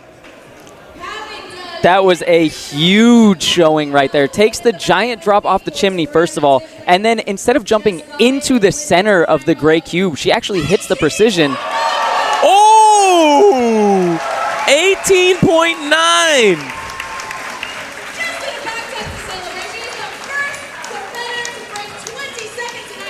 Oh, come on. Not only does she break the 20-second mark, but she breaks the 19 at the same time, hitting 18.9. Sheesh. Representing X-Flow, Miranda Tibbling. Killing it. And up last, we got Taylor Carpenter.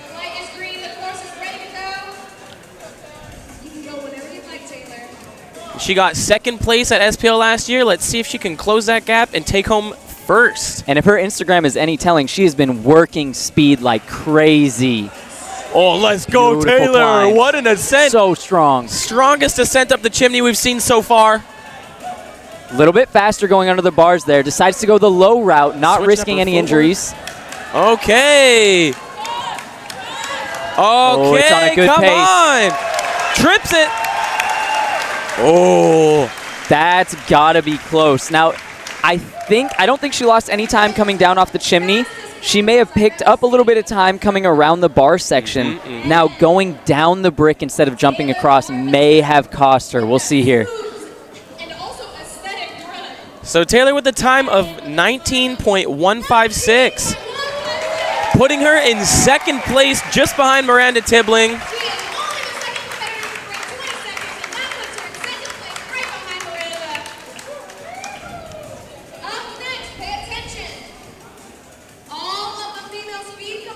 And we'll be going through a second wave of female speed.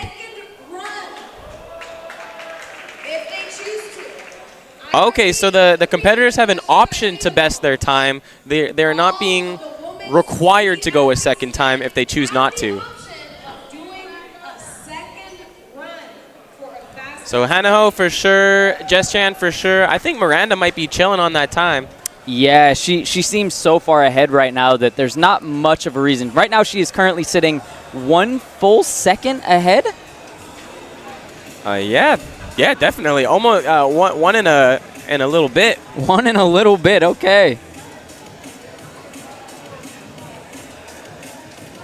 Oh wait, 2 microseconds? What is that? Oh, okay, no. We're talking 2 milliseconds. Yeah, 2 milliseconds. Yeah, that sounds much more reasonable. Yeah, there's an infinitesimal difference. All of these competitors staying in relatively the same range.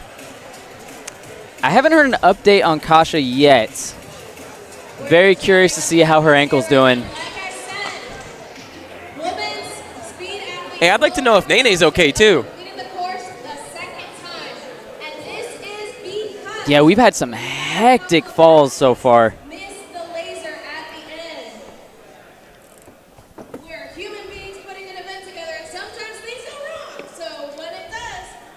Hey, Lorena said it best. We're just human beings trying to put together a showing of some of the best parkour this year.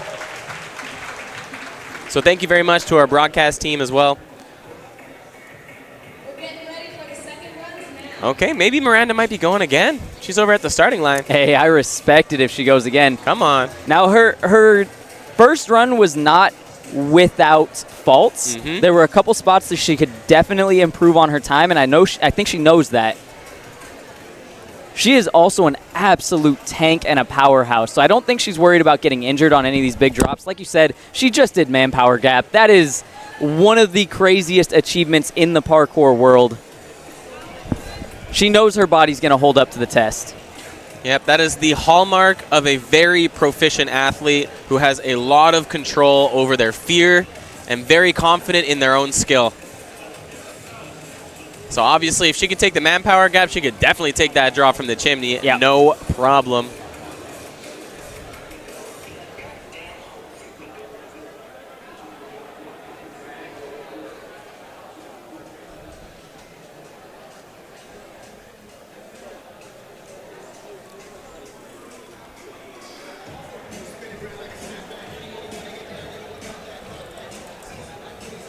So our current ranking right now before they go into their second round, we have Miranda Tibbling in first place with a score of 18.959. Let's go, Miranda. Followed by Taylor Carpenter with 19.1. Then we have Megan McQueen from Denver with 20.25. And then very close behind by about 0.5 seconds, we have Katarina Washburn.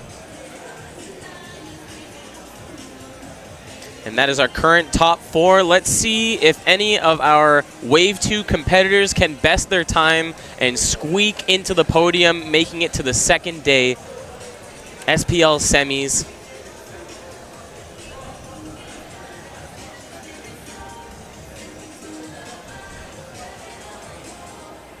So far, we have Miranda Tibbling from Sweden in first place with a time of 18.9. It sounds like they're just running our on-site spectators through the running order.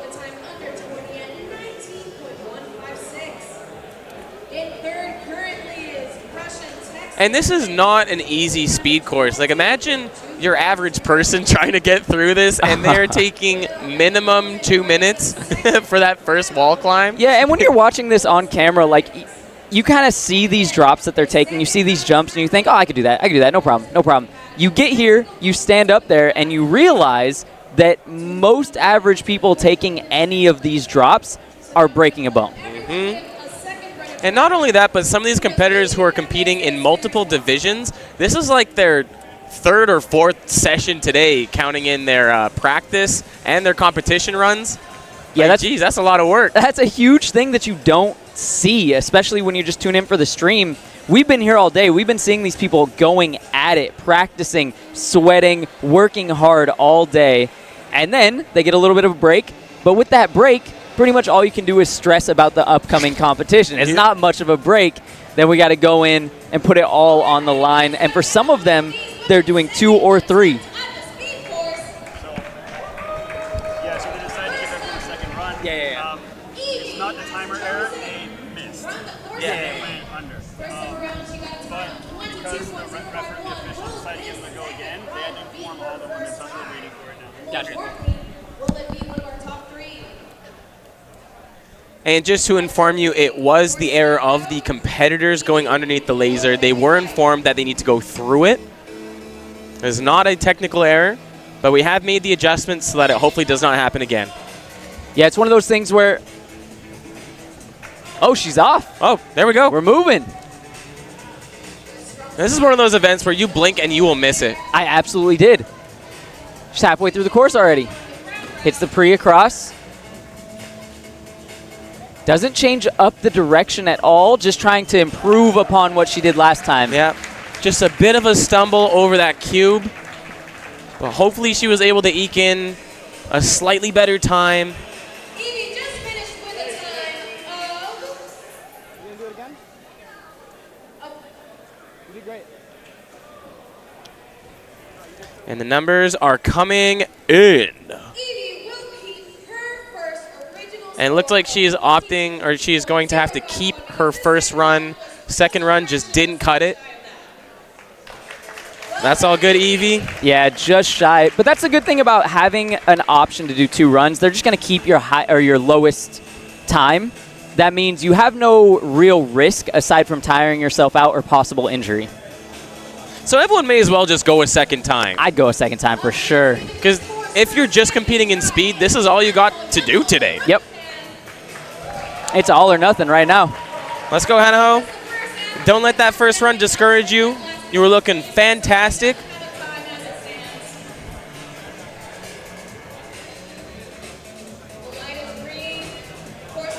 Okay, she's good to go. And quickly up that wall. Nice, powerful climbs. And opting for that overgrip once again seems to be sending her over that chimney. And she's keeping that speed consistent. That's what you want to see from a speed competitor. Yep, no heavy speed, no heavy slow down so far. Maybe a little hiccup here and there, but nothing crazy. And she said, I will not be crawling at the end. Even slows down to make sure her whole body passes through. She said, you better have gotten it this time.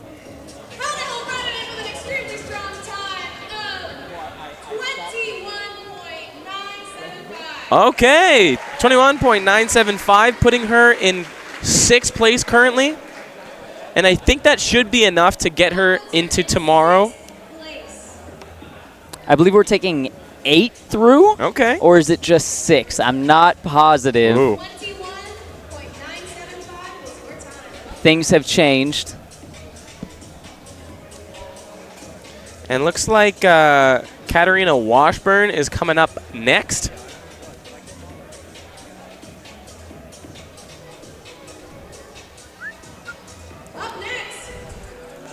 And let's see if she can clean up that chimney portion. Really, that was the only slowdown. She is y'all's favorite Russian Texan. And she is super speedy. The laser's green, this course is ready to go.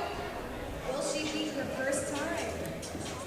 Ready when you are, Katarina. All right, Katarina raring to go. She knows she has a chance to take first place here. If she can shore up this first climb, I think she can do it. Let's get up there. Okay. Stronger, much stronger. Yes, that Okay. looks so much better. That's what she needed. The rest just needs to stay consistent. Big jump across. Okay. Oh, little stumble. Over jumped it a hair. Legs are wobbling, but she just got to finish up strong. Oh, gate vault. Let's go. All right. Oh, sending her knees into the concrete. Yowza. Oh, you could see the legs were just getting tired at the end. It did look like the beginning came out stronger, but towards the end, she over jumped in towards the purple. She said these legs are linguini.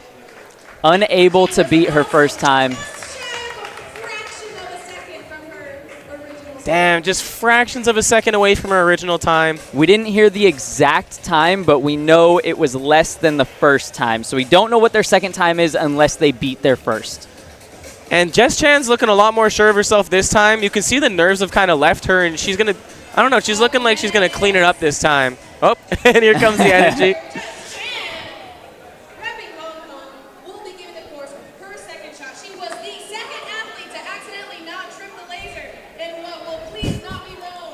Jess Chan, please refrain from using QM at the finish line. And real quick, talking about the laser again, the athletes were told very clearly where the laser was and to be sure that they tripped it. So as much as we like to blame the event, it was explained numerous times you have to trip the laser or it will not count.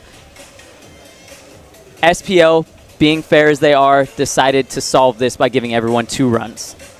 I think that was a good choice. Come on, Jess. I love the option of not vaulting there, just running straight across the top. And both feet up at the same time on that initial wall ascent. And will she opt to do the jump? No, hitting the ground. That's all good. Keeping her speed consistent. Very solid so far, just up through the finish. And just slowing down a little bit for that last ascent over the mint wall. Oh. And she said, did the laser get hit? Good finish, and even just the double tap to make sure. Now, I would like to see more of these competitors kind of picking up on what Meg McQueen did of going around the side instead of straight over the top. 21.627 for Jess Chan. Ooh, okay, that puts her in 5th place. Come on, Jess Chan.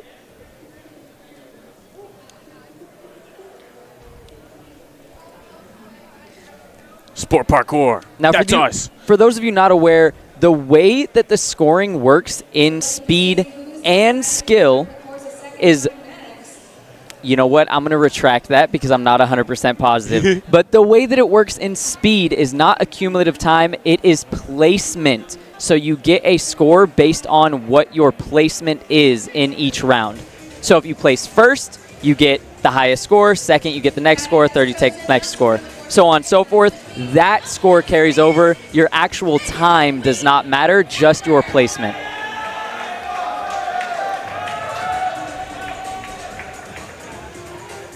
Okay, and Meg McQueen squaring up for his second run. Just like Lightning McQueen, she's fast. Oh boy, the Cars references are coming out. And there she goes. Let's go, Meg. Let's clean up that initial part. Looking So strong good. here. Yes. Oh, that chimney just seems to be giving everybody a run for their money. Looked a little bit smoother under the bar there. All right, let's see if she does go around again. Around. I love this option. Oh, a little bit slower, though. Yeah, it looks like it might have slowed her down this time. Yeah, going around. I think she may have missed her foot on the top, and then she ended up having to do a little bit of a hip swivel to get around. You can see her kind of laughing it off there. Every single little mistake will affect your time by quite a significant margin, especially for an event that goes so quickly. Yep.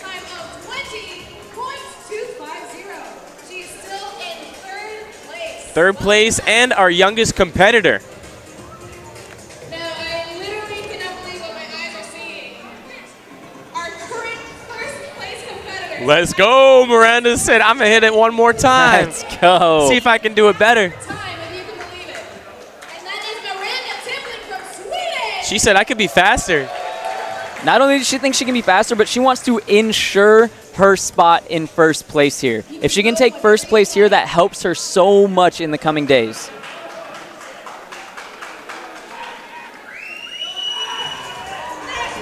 Oh, blazing Oh, fast. let's go. And will she jump over the L wall? Yes, Takes so it it was again. intentional. Oh, much faster under the bars there. Yo. Come This may be on par to beat her first time. Yes, and one of the quickest competitors over that Yes. last gray wall. Come on. It's just like, I don't know. I would love to see on that last gray wall if she could use her left foot for the step ball instead of the right, so she wouldn't have to turn herself around. Miranda with a difference of 0.6 seconds. Ooh. You beat your original time. Holy! Beating her original time with a new time of 18.350. She was already in first place and she's got Cementing her first place she's absolutely wild. spot.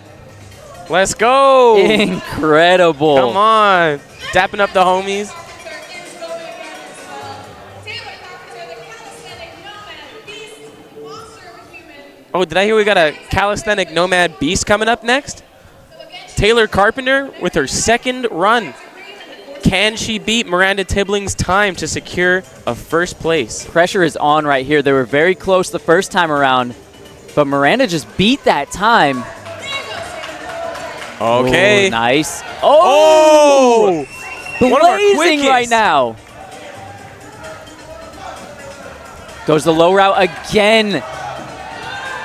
We got to speed up. We got to speed up. Here Good it is. acceleration into the last mint wall. And will it be enough? Will it be enough? The absolute finish was great. It was a little bit slow going up that gray wall. It looks like she didn't stand up enough on that left leg. Will it be enough? 0.2 seconds. You were just shy of your original time. And looks like she was faster the first time. You're still in second place. Maybe it was those first round nerves that projected her all the way to. Now, in the end, it does not matter that she didn't beat her time. She still stayed in second place. First run or second, it stayed the same. And that concludes Women's Speed. And that's it for women's speed. Thank you very much to our competitors for our Friday quarterfinals at SPL 2. That will be moving on to tomorrow's semifinals at the end of the night. But for now, here's a preview of How many athletes did she say? First place was Miranda Tiblin from Sweden. In second place, Taylor Carpenter. And in third, Megan McQueen. And that was Let's go, Megan. Women's Speed. So I do believe it was the top 8 that will be moving through. I believe so. So in addition to those top 4, we've got Jess Chan in 5th. We have Hikari Izumi in 6th. Hanaho Yamamoto in 7th.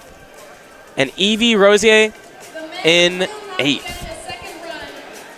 Now, Miranda there, she's got to be throwing out some intimidating vibes to the rest of the competition, because not only did she get the first fastest time, she ran it back, beat everyone again, including herself. Come on, Miranda. Why you gotta do them like that? She said, and again. Oh, hey, what's up, guys? It's me, Josh Dewey. How you guys doing? We just up here, you know, having a good time, spinning some pens, having a great time watching the show go down. And we are going to throw it to a quick commercial break. It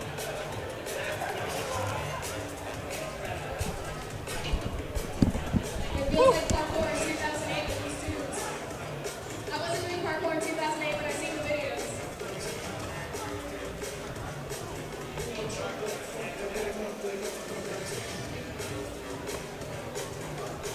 Male speed athletes are materializing on the course now.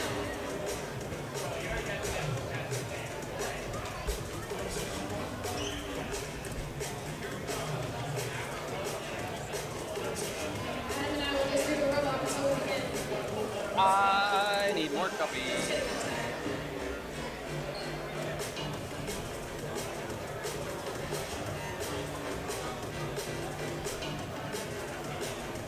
The men are going to be getting some time to warm up and practice on the course. And that was Jared Ludi and Point A Parkour's Triple Threat, available now on YouTube, was it?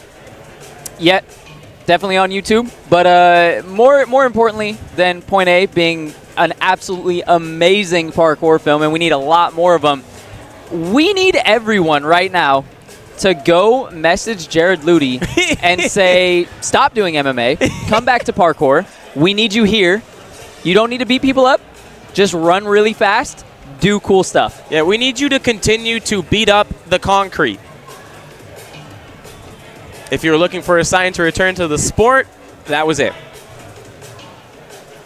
Now on the course right now, we got our men's speed competitors. They will be running the exact same course that you just saw from the women. And they will not get a chance to run it a second time unless someone transforms into a lizard and skirts underneath. Oh, and Santos, in traditional Santos fashion, stirring the pot. Man, and you're going to see a lot of the tactics change here. Instead of going underneath that bar, they're trying to jump to it, take 2 steps, and precision, even plyo out of Like, that purple box. Two steps to get that precision to the purple. That is very little run up to do such a big jump, and most of our competitors are doing it no problem. Yeah, and if you remember from last year, that jump to the purple was part of the course, but you got the entire run-up. You were coming from the very top back of the gym, so you got a ton of run-up. Now that we've seen, hey, you guys can do it with the full run-up, we're just going to make this as awkward as possible and give you only 2 steps into the jump. And now, one big difference for a lot of our competitors is the initial part of the course. You'll see quite a few people opting to not do that wall ascent and instead to go up earlier so they can stride across the top of the bars to accelerate a little harder to the chimney. Yeah, I was watching him in practice, and I really like that transition because you can actually use the other obstacles instead of just vaulting over that first obstacle. You can actually use it to climb onto the wall to the left, like you were saying. This allows you to stride across the bars instead of having to do a full wall landing climb. in pigeon stretch, a pigeon crane. How is he still moving? Oh, doing What the gate the ball. heck? Okay. Turning into a little bit of a sour run there. Respect, And respect. We're going to throw it quickly to a speed demo video. Check it out.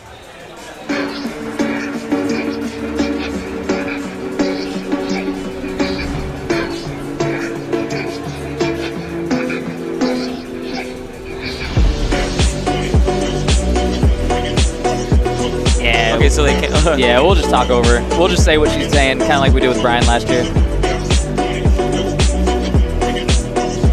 She's giving us free info. Yeah, exactly. Ollie. Yeah. How many people go through? 8? Okay. Okay.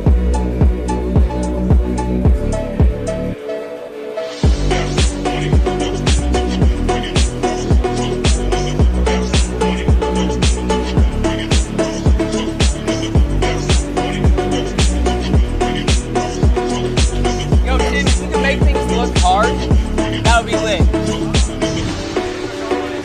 Dude, that went so fast. Oh my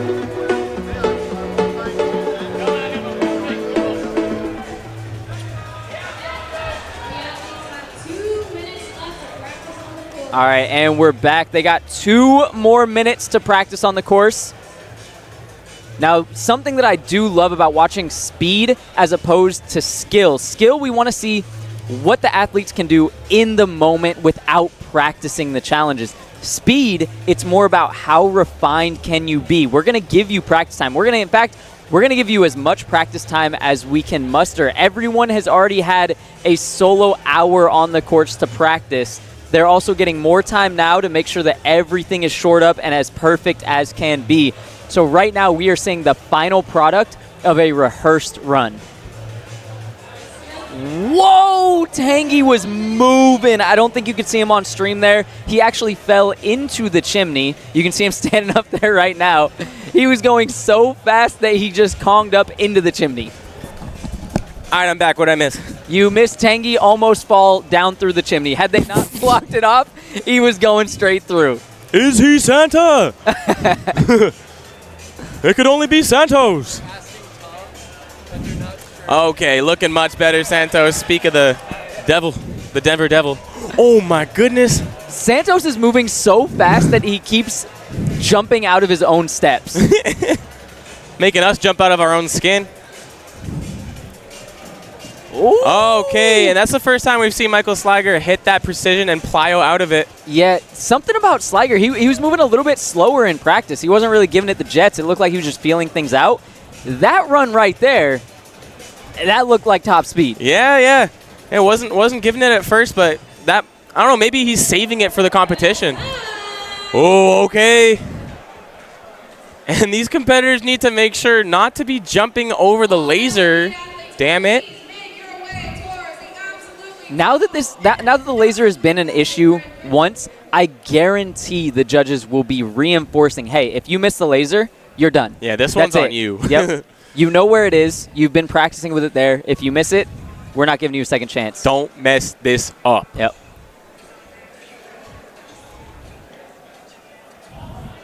We got our boy Triple Crown Ed. We're going to see if he makes it through all 3 events on our first day. And mind you, Ed has had an hour of speed practice earlier today, an hour of style practice, and he's already just done 20 straight minutes of the skill competition. If this man's legs are still firing on all cylinders, I'm going to be blown away. Hey, they call him the fridge for a reason, and he has been the champion. Without a doubt, he is a fierce competitor. But will he be able to hold it together running all 3 events? We will see. Now, as you can see on screen right now, we have a ton of speed athletes right now. We are cutting it down to the top 8. Only top 8 will make it through to tomorrow's rounds. Remember, the only reason the woman got 2 tries to run the course was because We are getting it confirmed from Lorena right now. There will be only 1 run. If you do not trip the laser, that is on you. It's your own damn fault if you don't get it. decision we made to make the competition as fair as possible. So unless that happens here, which it should, Better not happen again. one time, the men with the fastest times will be moving on to tomorrow's semifinals. These dudes are quick. Oh, man. I was blown away at how fast some of them were moving. A couple of them I haven't seen in any speed competitions before, but they are so fast. Ed Scott being one of them. Yo. As I was just talking about earlier, he came through in first place in qualifiers. He was cooking it through the course. Yeah, even beating longtime speed veteran Rob Schill, who was looking perfectly on point with his steps, just didn't quite have as much rocket fuel as Ed. He had the confidence, he just didn't hit the gas quite as much. So up first, Ruben Arellano from Redondo Beach. Keeping it chill. Look at that smile. Come on, man. Let's go. 1 breath and he's off. And going straight for the wall pop. Oh, little step up. Oh, Couple step that ups was there. sketchy. That's could- okay. He's collecting it. Oh Oh, my God. Whoa. turned it into a style line. Holy. It turned into a style.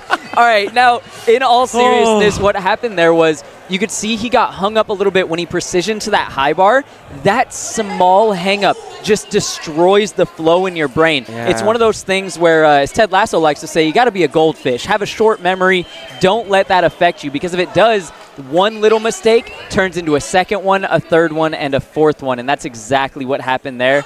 Still coming out with a smile on his face, though. Just a chain reaction of slip-sloppery towards the end. With all the acrobatics he did, Ruben made it with a time of 15. Still 15 seconds. Okay. 15.892 from Ruben. And he is in first, but also the only competitor who's gone so far. Hey, very Oh, just flat backs that roll. Look, he's like, whoa, how did I live? encouraging crowd cheer there. I love it. Ruben, buddy. That's all good. Now, hey, Ruben can say for a time he was holding on to first place in an SPL speed competition. Very few people in the world can say that. That's true. That's true. Hey, up next, Nathaniel So, who made it through qualifiers, representing Play Project all the way out of Ontario. This dude is nuts. He is one of the few parkour athletes who can standing dub back on flat, but he's also a fierce speed competitor. Come on, DD Flips. Blazing up there. A little bit slow on that drop down. Okay. Can he make the jump? Oh!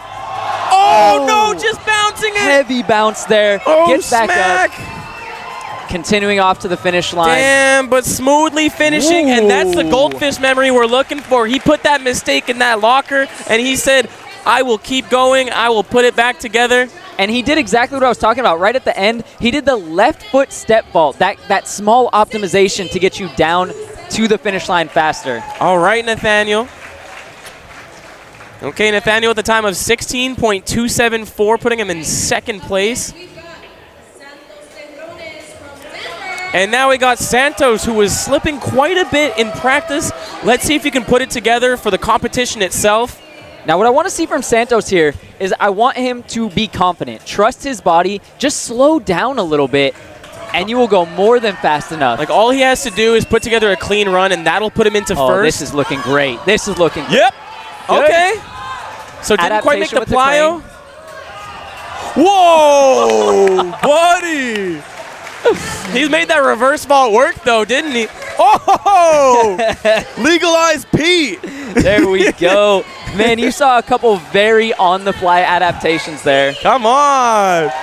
Oh, and Santos is going straight to the after party with that solo cup. Got a time of 13 seconds. Jeez. Don't even have trailing numbers, just flat 13. You saw there, though, he made it two very, very fast adaptations.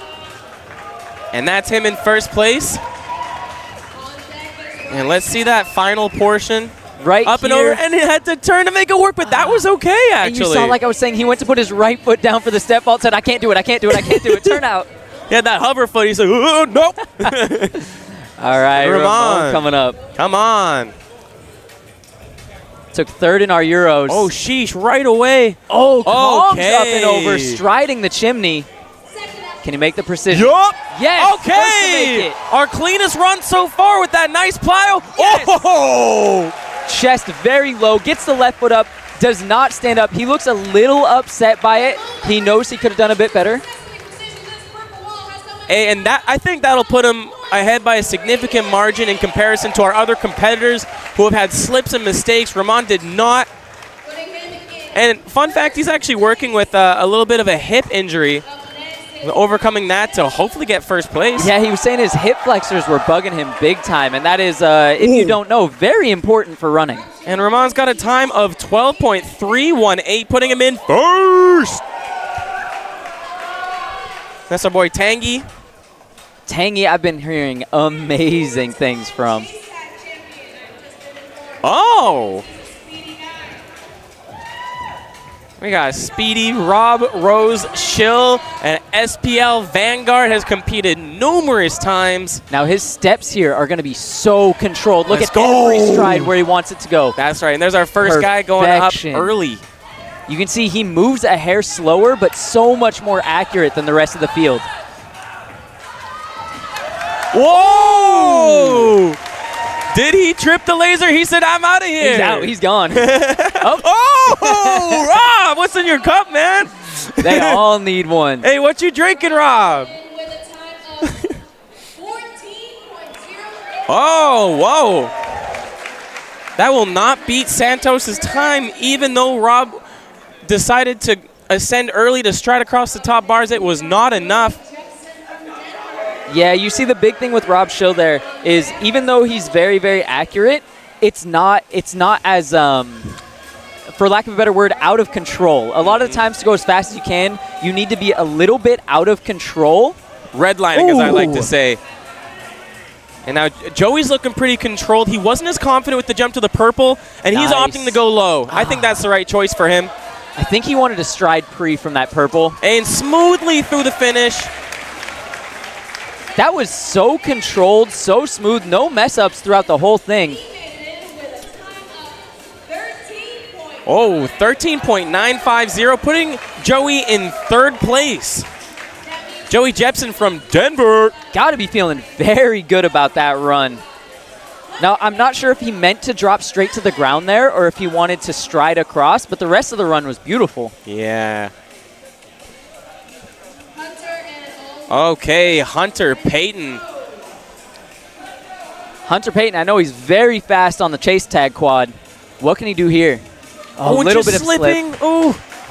Nothing major, still going, but those those can cost you later on. I think this could be what stops him from making it to tomorrow. Ooh. Straight jumping to the end. Might have had to turn around. That actually might mess up his time if he stays in that laser zone. We lowered the lasers. Oh. And he said, And now we're jumping over the lasers. oh my God. 15.634, kicking Nathaniel So out of the running. Yeah, I was in the middle of saying it. Those small slip-ups, like, if you can get it out of your brain, no big deal. But if it carries over into another mistake, it's over. And now we got SPL champion Ed Scott gunning for the Triple Crown. Now Ed has some insane speed, as we saw yesterday at the Rocket qualifiers. fuel right here. Oh my God. Yes. And Love he's to going to see the it. purple. You know it. Can he plyo? Yep. Yes. Yep. All right, Ed. Oh! Hung up on the bar. Ooh, damn. Finish is so strong. You see the slurs coming out of his mouth. He's not happy with where that bar was. I don't know if he wanted to vault it or just forgot about it. He said, what the mess was that bar? Ah. Oh, what's he got? Damn, but that was not enough to stop him. Putting him in second place. Just in second place behind 0.13 seconds behind Ramon. Okay. Man, that was, you can see it was a small mistake, but because of the nature of it, it pushes him back and just costs so much time. Michael Sliger, another WCT legend coming up right here, and a speed course veteran. Representing Prometheus out of Denver. Slippery sliding Sliger. Whoa, check out that Nice. box jump in the climb up. Ooh, a little bit slower, going underneath for a better run up here. Okay. Going back Whoa. over the top. Yo. Speedy Sliger, baby. I don't know, man. That looked fast. Now, it will cost him a lot of time to go under and take that bigger approach, but I think he made up for it at the end. 13.062. Kicking Hunter Payton out of the running.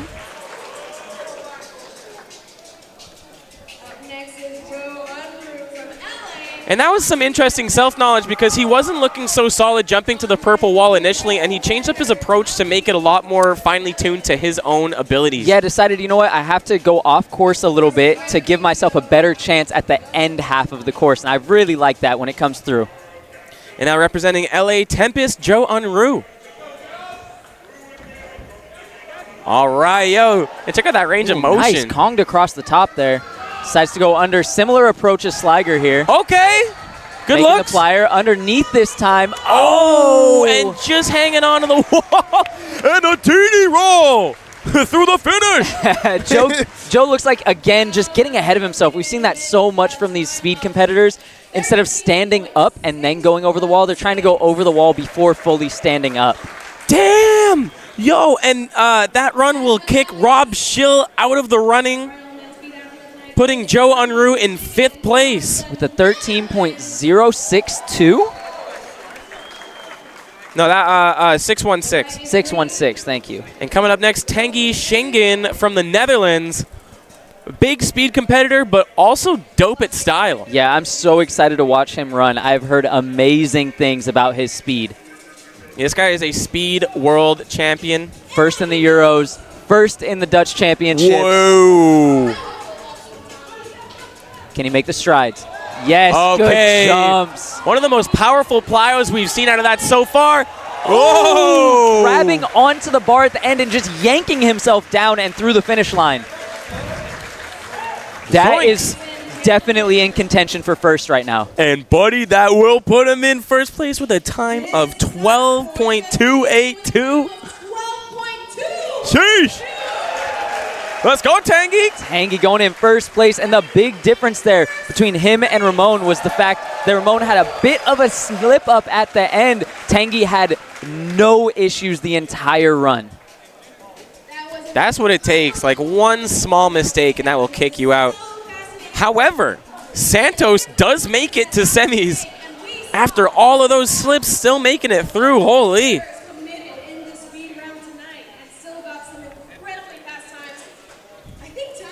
And it's over as soon as it started. The speed, the quickest part of SPL. That went by so fast. You snap, you blink, you sneeze, and it's done.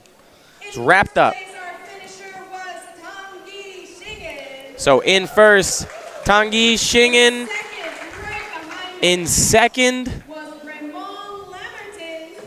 Ramon Lamerton. In third, Ed Scott. Even though he messed up that last little jump, he recouped, and he was quick on that recoup to pull through. In fourth, Michael Sliger from Denver. In fifth, Santos Terrones from Denver. Sixth, Joe Unruh. And those are the competitors who will be making it through to semis happening tomorrow, available only on pay-per-view. Oh. We actually get 8 competitors coming through. Now, we will be announcing everyone that makes it through. Those will be completely finalized at the end of the night, and we will be answering that as it goes. But as of now, those top 6 will guaranteed be going through, followed by 2 more. And if we are taking the top 8 to tomorrow's semis, Joey Jepson from Denver and Rob Schill will be making it to semis. All right, I saw a lot of love for Joey Jepson in the chat, so I think they're going to be very stoked to see him move forward. Oh, why are we going to throw it back to this? Man, I'm sorry. Slips. Oh, dude, the top of his foot touched the face. Let's go, baby. Nah, don't be sorry. That's just style. Yeah. That's all it is, man. That's all it is. Our He wasn't most stylish speed competitor. He was putting on a show. And Nathaniel So. Now, Nathaniel So still in for style, moving through the on-sites in first place. We're going to see him later tonight. That's what I'm trying to see out of Nathaniel anyways, because he made it through on-sites with the most insane low Kong gainer over the IMAX wall. Like, he did a Kong gainer over... Okay, so the IMAX wall, yeah, it's the IMAX size, whatever the IMAX size is. But there's a platform on the other side that he was standing on, which makes that wall about 2 feet in height. He's basically doing a frog gainer off of about 3.5 feet. Dude. That was nuts. Perfectly over his head as well, on axis. That was true. That's true. Alfred Scott would be proud. Yeah, very, very Alfred Scott approved. Oh, Ed. Damn, and you can see the lightning quick decision making going on with Ed Scott. He was in the air and he said, "What the heck do I do with my feet?"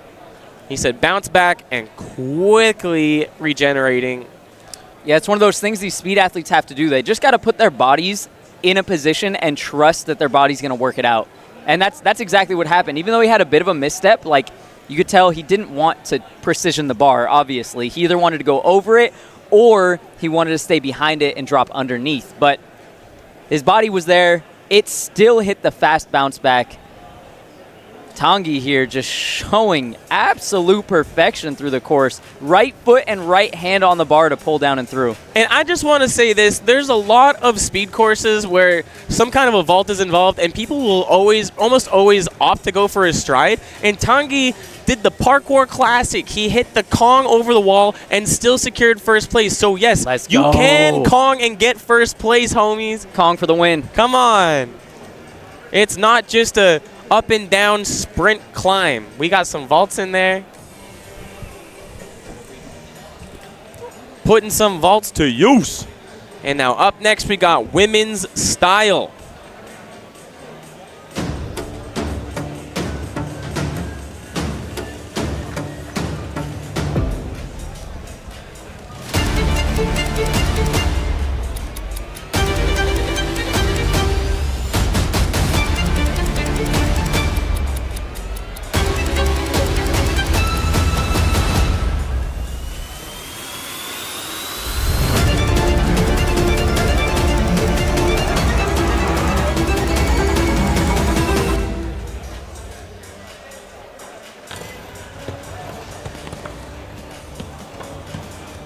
Oh, hey, didn't see you there. You like stuff like this?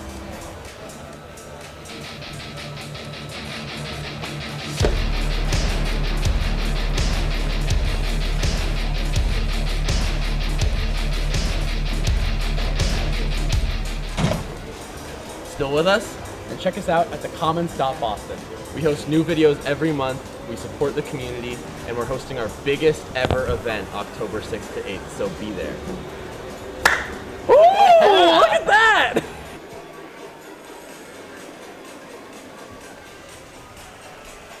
And once again, those are our sponsors. We're brought to you by Prometheus and the Commons. Throwing it to women's style. And we've got Nene on the course, which means that that fall was not as bad as it looked. Well, hopefully her feet are doing okay. I am excited to see what our competitors have in store. Just smoothing out the last bits of their lines. We've got Miranda Tibbling, who is very well-rounded. She's got some dope stuff cooking up. We got Laurel Hinch, who made it through on-sites. We have Elise Bickley from Nova City, making her second appearance at an SPL event. Her last appearance was in 2019. She hit a roll bomb off of that runway that you can see on the screen. She's got some dope stuff cooking up. I saw her working on her line. I am really excited to see that all come together. We got Hikari Izumi. We got Steen Dietrich Henry, who is an actual rocket scientist and longtime SPL competitor, representing the Squadron. You can see on that shirt, there's a Squadron shirt available now. Head over to Squadron's website. We got Alea Bourne from last year's SPL, all the way from Edmonton. Hanaho Yamamoto. Nene Nagai, who is only 17 years old. And Noah Diorgina here for her second SPL event. And last time she was here, we saw her hit a double flyway off that high bar. And she's working with some injured feet, so I don't think that she'll be doing anything too crazy off of the bar this time. I talked to her a little bit before today's event, and she was saying it actually serves her injury to land on her heels. So we'll have to see how she's able to shape her run around that difficulty.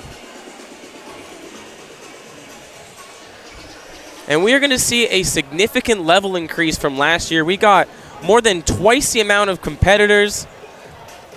The level is up, up, up. Man, you can say that again. I saw some of them in practice. Some stuff's going down, man. Yeah, baby. And I think you can guess what Noah's got planned with that positioning. There is just about one trick that you can do from there. Nene bailed hard earlier, right? Yeah, she did. And she's looking okay. Yeah, it looks like she was just feeling out the impact on that flyaway. Yeah. Just making sure her leg was all right. Throwing a couple testers. I saw Kasha down there getting her calf/ankle worked on. I asked, how's it looking? She gave me a thumb sideways down. Yuck. With a little shake. So it's not looking great, but not actively destroyed currently, hopefully. Fingers crossed. And that could be the last we see of Kasha Kilogenic at this year's SPL. And these are gummy bears. Yo, I'll eat some Is gummy it the bears. gummy bear delivery? Damn, Let's cool. go. That's awesome. Thanks, Stream, Allison. you guys can be jealous. Yeah, and if you want some of these gummy bears, you can head to any event that Mel McQueen is at. She will be handing them out, and you will be happy to receive them. Mm-hmm. Every time. A little bit of sugar boost. Let's go.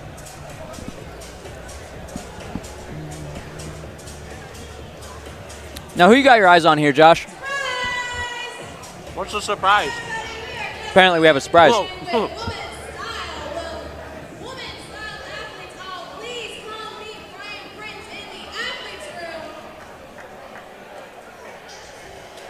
All right, looks like we're just about to get started with women's style. We ain't got time to hear who you're excited for. Oh, I ran our spectators through that. Oh, okay. Yeah, we're good. Okay. Well, I'm going to say it. I'm excited to see Nene. I don't know who you said, but I am hyped to see Nene. Yeah, Nene is the shoe-in for today's event. Thinking that she's a high candidate for first place, but Elise also has a hard-hitting run. Oh, yeah, without a doubt. Put that together, and that is nice. Now, I only saw a very small piece of what Miranda's got planned, but we just saw what she could do in speed. I can't wait to see how that's going to translate over to style as well. All right, guys, we are getting close to our style event of the night.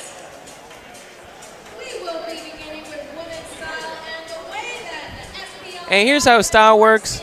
You probably know already. Each athlete will have the opportunity to showcase their acrobatic skill and creativity by simply creating a run of their choosing.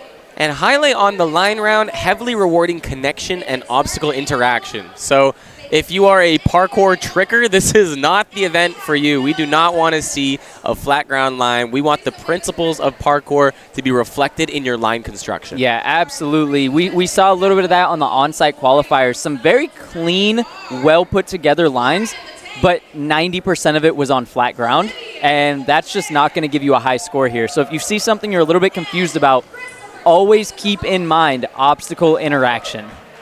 My judges are up there in the corner. So if y'all aren't happy at any point, you know exactly where to look to. And also one thing that might not be immediately obvious in the freestyle round is, holy moly, is it ever hard to nail a freestyle line on your first try. Oh, man. Like in practice, like when you are out on the streets and you're trying to put together a line, I know for me, it takes me at least a few attempts to get into a line. It is very rare that I one bang something. Even if I've practiced before we've busted out the cameras and gotten everything ready, that is a tough task, especially when you're trying to have a high level line full of execution, creativity, difficulty, all of that. It is very difficult to execute that in one go. Yeah, and as we watch the sport evolve, we start to see more and more people kind of training to get to a level where they can do it in competition. So almost like competition training where, you know what, I'm not just going to take attempt after attempt after attempt. I'm going to get to a level where my first, second, or third attempt, I have it locked in, and from that point on, I can just repeat the line as many times as you ask me to. And one thing that might be tempting for some of our athletes is to work at a level a little bit beneath their capabilities, just so that they can squeak through with a clean line, because if you make one mistake, you are probably out. Yep.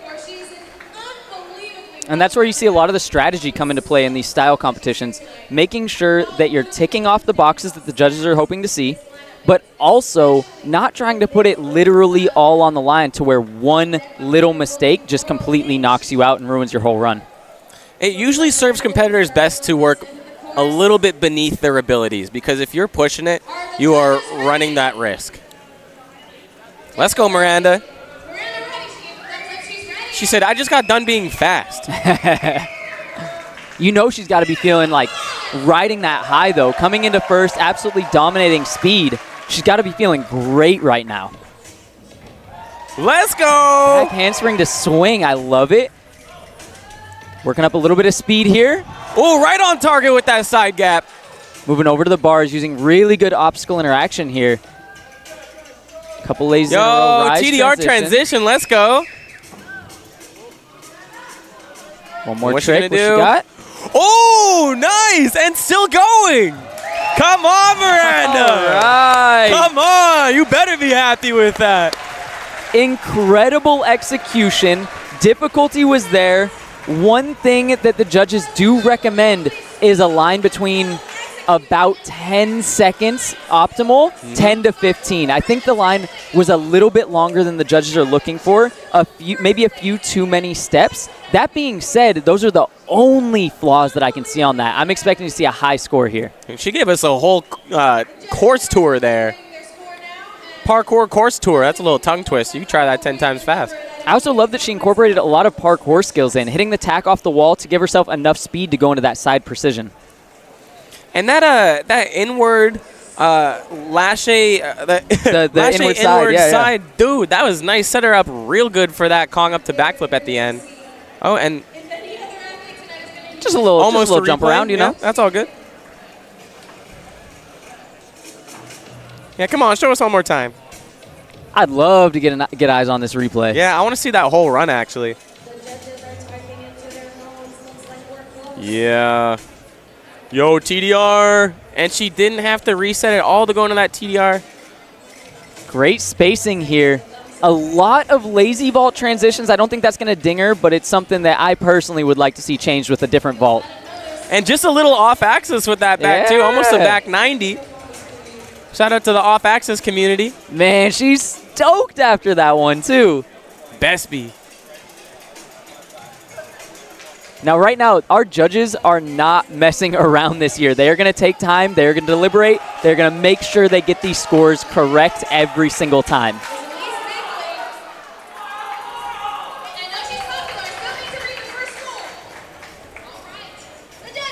Thumbs up from the judges. Oh, here we go. Oh, 6.47. All right. That's a pretty high bar. That is a high bar. Now, a lot of people unfamiliar with how the scoring is going to work. We're a little bit more familiar with on-sites. The judges are on a very low scale. You have to do something pretty legendary to get in the 8 range. So you're going to see a lot of 5s, a lot of 6s, but they will be on point with that scaling.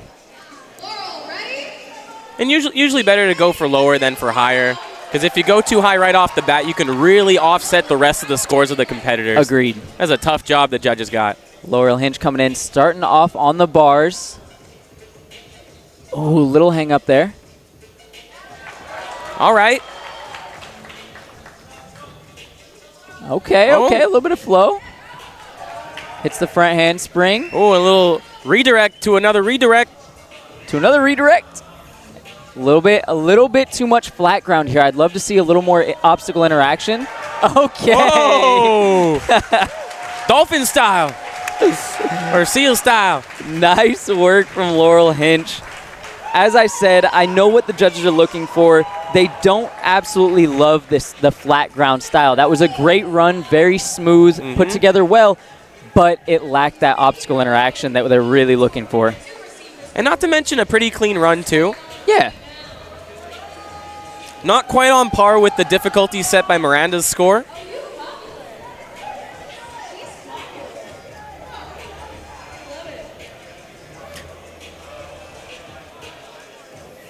And just a few stumbles and stops and starts here.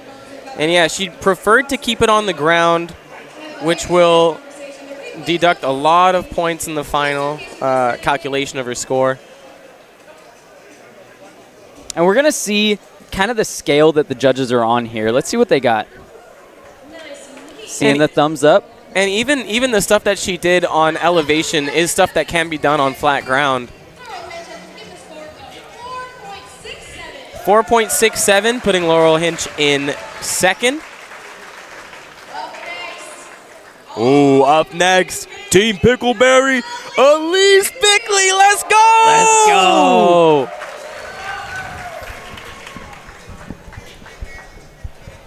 Representing Climbers Against Cancer on her shirt. Oh, let's go. She's got some dope stuff planned. Yeah, chalking up right now. She's about to hop up to this bar. You know where it's going to go. Come on, Elise. Elise, a heavy hitter representing street media. Casting up for something big. Let's go! Huge flyaway pre straight to the cork. Let's go, Elise. Beautiful flow so far. And will she snatch it? Yes! Pre. And straight into the castaway. Come on! That's what we're looking for, Elise. Yes! Banger moves, absolute perfect connections. Now, it was hard to see from the camera angle. You can see the ledge there. She hit side precision. It wasn't just a side flip up there to the transition. It was a side flip precision right into the castaway. And that Kong up into side, those can be very difficult to hit high, and she had to hit it high enough to be able to go right into that castaway. And starting everything off here with this massive cast flyaway precision. Whoosh! A little 90-degree turn straight to the lazy. One and step cork in here, come on! Oh, the spacing is massively beautiful. Oh, dude, and this is the cleanest I've seen her hit this line. She wasn't even hitting it that clean in practice. Oh, still rocking that huge smile. She's got to be feeling herself right now. Hey, let's go, Elise! Come on! Sheesh, man!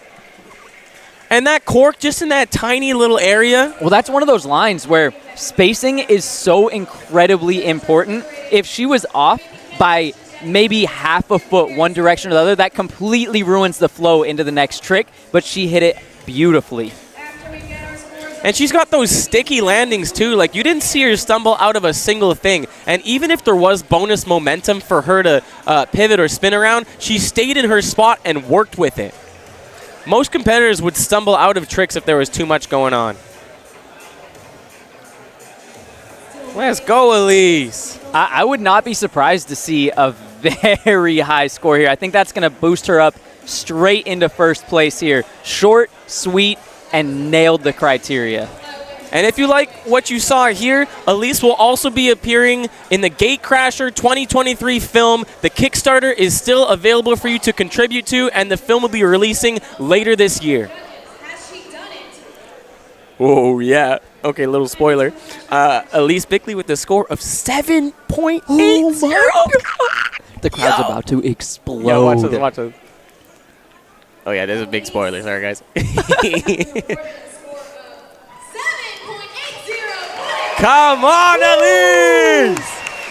Come on! 7.80. That is an incredibly high score. Oh, my God. And we were just talking about how the judges are keeping things on a very low scale. So you know that close to an 8. What did I say before? You have to do something, what? Spectacular. Groundbreaking, right? Yes.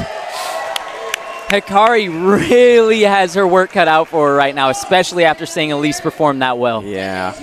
Holy. I'm reeling after that. Don't get it twisted, guys. 7.8 on our judges' scale is a massive score. Okay, Hikari, I actually didn't see much of what she was cooking up. Starting with the back full. Okay. And twisting towards the drop side, too. Not to be underestimated. I love the momentum she's using here. Not slowing down, not too much direction changing, just flowing straight through the course. Hey, and smooth on that gate. Nice gate. One little twist out of it. All right. Twist finish. Okay. Nice. A little there and back again. Shout out Bilbo Baggins. Not overly flip-based, but so smooth. A lot of parkour, a few good challenges mixed into there. That'll be an interesting one to watch from the judges because the movements weren't necessarily easy movements. They just weren't flippy movements. Mm-hmm, that's true. Some really good course usage, too. That makes a big difference.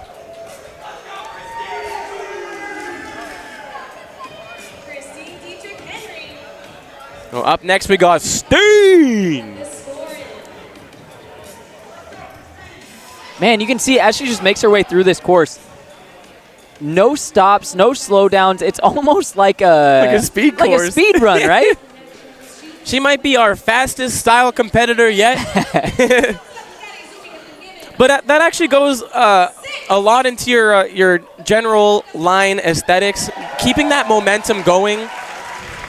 Oh, okay, and a flat 6. A flat 6, okay. Okay, that'll put her in third place right behind Miranda Tibbling. I got to agree with that. Oh, let's go, Steen, representing Squad. Her shirt is available on the Squadron website. Let's go, Steen, long-time SPL competitor. Podiumed in 2016 and 2017. And she's a literal rocket scientist. And that's not a joke. She actually is. Yo, let's go, Steen. Nice little gainer pre there. Precision's up. Okay. Keeping it smooth. A little bit of a slower cadence here. Hey, that's All it right, for Steen. Christine. Like I said, a little bit of a slower cadence, but it lends really well to her style. She takes things a little bit slower. She's not rushing to go from one thing to another. It's just very smooth, very controlled, and correct foot placement and hand placement throughout. And giving a little hug to her husband, Max Henry. The Henry is one of parkour's loveliest families.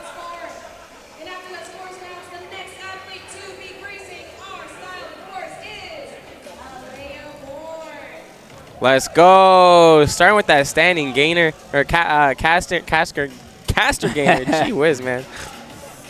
What a tough word that was.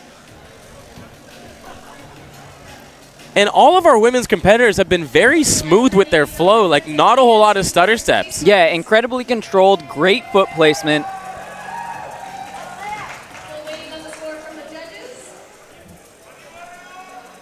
Now, I think that's going to be very similar to our last score here. Oh, pretty close, yeah. 3.60. Nope. Nope. That is not her score. Nope. It is 5.60. 5.60, okay. Her score is 5.60, putting her in 4th place.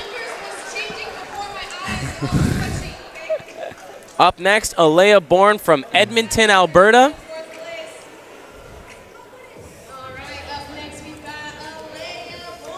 And Alea coming in 2nd place last year, this being her 2nd SPL. Saw her working on some sketchy stuff in practice. We're gonna see if she's able to pull it through here. And she's working with a very different level and a very different list of competitors this year. So Webster kind of sticking every landing so far. Making her right around. All right. Execution's on point right now. Flow suffering just a little bit. Yeah, just hesitating a little bit, and she's going to call it there. Just didn't have the gas to finish it up. She was planning to do a pistol back off of that final wall, but she said, nuh-uh. That's that. That's all right, Alea? Yep. Looks like she was talking to the judge a little bit. She looks... Oh, no. Well, we should probably not film her. Yep. There we Yeah, go. damn. Let's switch that around. We were just informed that she was feeling a little bit sick from something she had eaten, so not able to finish that run. That's tough, too, because like the nerves that people can get from competing will also make them nauseous sometimes. Oh, without a doubt. So that in conjunction with some bad food, damn. But props to her for still trooping through and trying to make it happen. Yeah, she made it through most of the run, just couldn't quite get to that last move there. And that's enough rotations to make a person nauseous as well. Yeah. Judges are ready. Yeah, I would have loved to see that run with a fresh stomach. 4.97. Yeah, and Alea with the score of 4.97, putting her in 5th. And up next, Hanaho Yamamoto out of Japan. Starting over at the bars. No need for a chalkboard. We got the bucket in the perfect spot.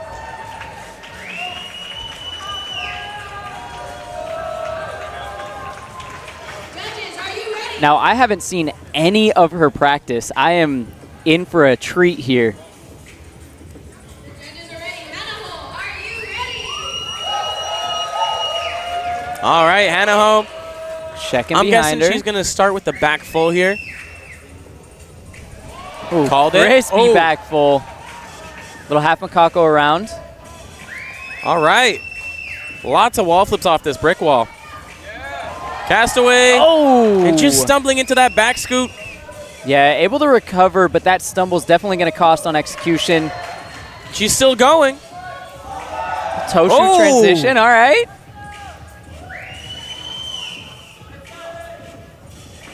Okay. Ends with a cast swing turn fly away.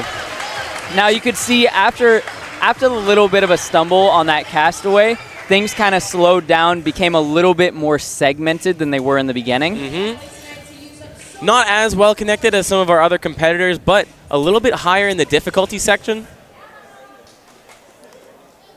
And she needs a different shoe. Get this weird shoe off me. I need a different shoe. Another very well-rounded athlete. It's one of my favorites for a long time. And as we watch this replay, you can see the idea that was there. That should transition straight into the next move. The spacing was thought out really well. The actual execution was just a little bit too small. So the next move didn't take her where she wanted to go. I think that was a little bit of improvising there as well. Yeah, yeah. Great A-twist. But, so she landed facing the bar, but still had to reset. It was just a little bit too much impact. Right. 5.57, putting her in 5th place. Oh, alrighty. We got Nene Nagai coming up next. One of our youngest competitors at 17 years old. She has been slaying it this year. I believe she got first at the OMFG style competition. She killed it at Queens of the Concrete. Yeah, she is so well known for her style. Incredibly difficult tricks, great flow, and as we know, she took a big bail earlier, a big height drop earlier in a skill, but it looks like she bounced back and she's ready to go. And she's very strong in all sectors, and she's able to land triple fulls, which we have not seen from a female competitor before. So she is just different. She's got great flow, high difficulty, and now we'll just have to see if she can put it together, if her body's feeling okay. And you know, after taking a bail earlier on in the day, your brain is always kind of playing tricks on you. There's a little bit of stress going into the main event, her style event, and that mixed in with actually taking a bail and having to kind of limp away starts to make you wonder how healthy you really are. So there's a lot of pressure in her own mind right now, and a lot of real pressure because of the caliber of competition she's at. Getting the crowd hyped up, though. Feeling some energy come through. Come on. Let's go, Nene. Oh, she's ready to go.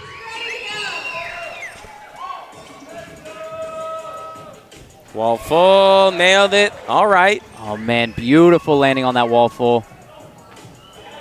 Okay. Yo, some great transitions. Oh! Catching the bar out of that landing. So far, beautiful spacing and control.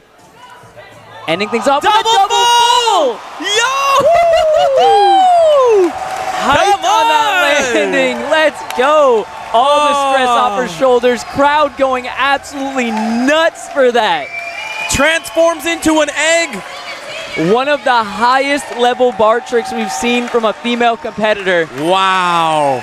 She is in tears right now, hugging her friends, Kaylin and Reagan. Let's go, Nene. That's what you love to see. Overcoming her own anxieties and coming through with a sick, sick run. Oh, start to finish, so well put together. The beginning was a little bit lower on the scale of difficulty than what I expected, but that's what I like to see out of a good style run. It ramps up, gets harder and harder as you continue through. The transitions became harder, and then that final skill just ending off with such a banger.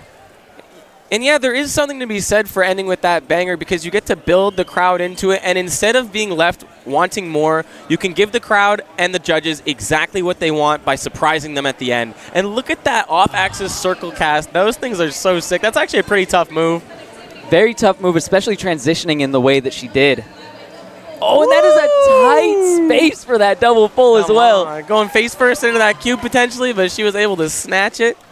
Oh, man, I hope we got a shot of the crowd when she landed that because they were going nuts. Come on, look at that smile. Come on, Nene, that's great.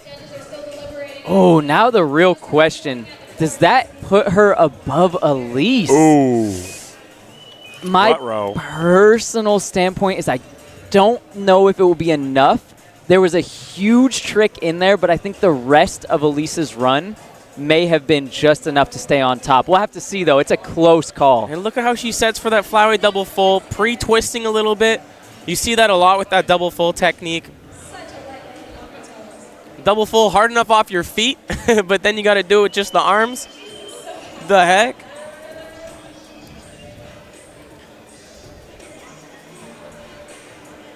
You see Nene better get out of her way. I guess. That was a sick run. Dude, and the judges are like, what the heck is going on? They're going at it. And the way judging goes in these competitions is it's kind of on a scale. And so they have an idea of what the score should be, and my guess is the reason they're deliberating so much is because they're trying to figure out, they're going over both runs. They're like, okay, Nene did this, Elise did this, where can we add points, where can we subtract points, what did we like more, what did we like less, how close do these scores need to be, and who's on top, who's just coming in second. Okay, it looks like the judges' decisions are coming in now. Just waiting for our last score. Okay, thumbs up, baby. Let's go.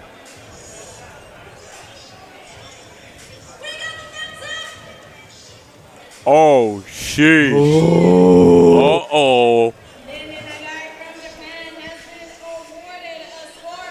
7.90. First place. Come on, what a day for Nene. She cannot be more hyped on that. Come on. Whew, Yo. execution was there, flow was there, and difficulty through the roof. Buddy. And just 0.1 higher than Elise's run. The higher difficulty skills were enough to get her through. The crowd is still reeling. Everyone's still just processing that last run. And now Noah Diorgina representing Adidas and Red Bull. Typically a shoo-in for finals. We'll have to see if she can pull through with this run. She did come in first at the Euros qualifier, beating out Elise. And watch some of these landings. She is trying to intentionally land on the back end of her foot because the injuries that she has on both of her feet, both different injuries, but they're both towards the front of her feet. So landing on her toes is something she does not want to do. Oh, start off with a on knee the toes. front. Okay. Straight to wall. Full good looks. Yes, this is Great exactly what pacing she so wanted. far. Coming up onto the bars, hitting the obstacle interaction. Lachey's across. Okay. Oh, beautiful All right. A twist to end things off. Nice. And that knee front, one of the most unique tricks we've seen so far. Yeah, high creativity there. Something you don't ever really see. Because you got to get your head pretty close to that ledge to hit that knee front. Especially coming off of the brick wall there. I think that's definitely why she went over for the corner. Because if you're going towards the front, you're on that slant wall. Face gets even closer. And she was looking a little gassed going into that last lâché. I'm glad that she was able to collect herself. Grab a quick little breath as you're flying through the air from the lâché.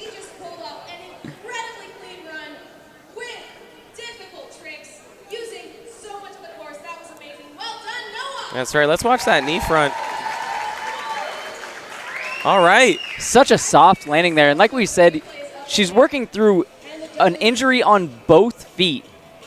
So I like to see that she's taking those big absorptions, making sure it's soft landings, not getting hurt any more than she needs to. And that Webster into Kong is actually a pretty tricky connection because you want to land that perfectly center, and front flips will usually have you leaning forwards or backwards.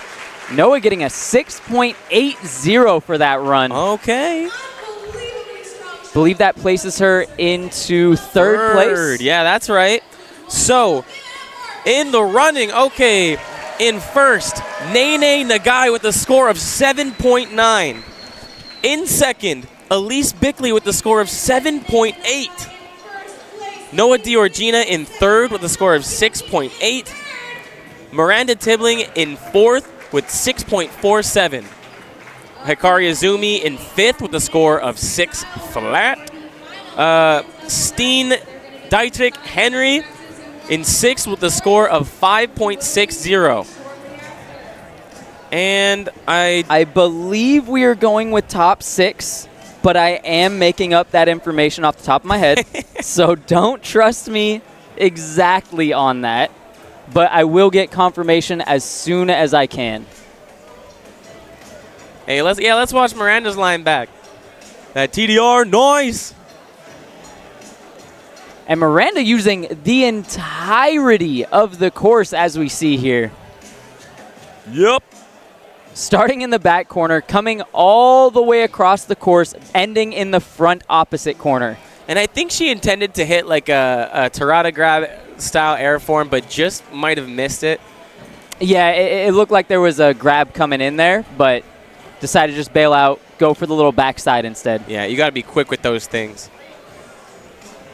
And now we have men's style quarters. Everybody's warming up.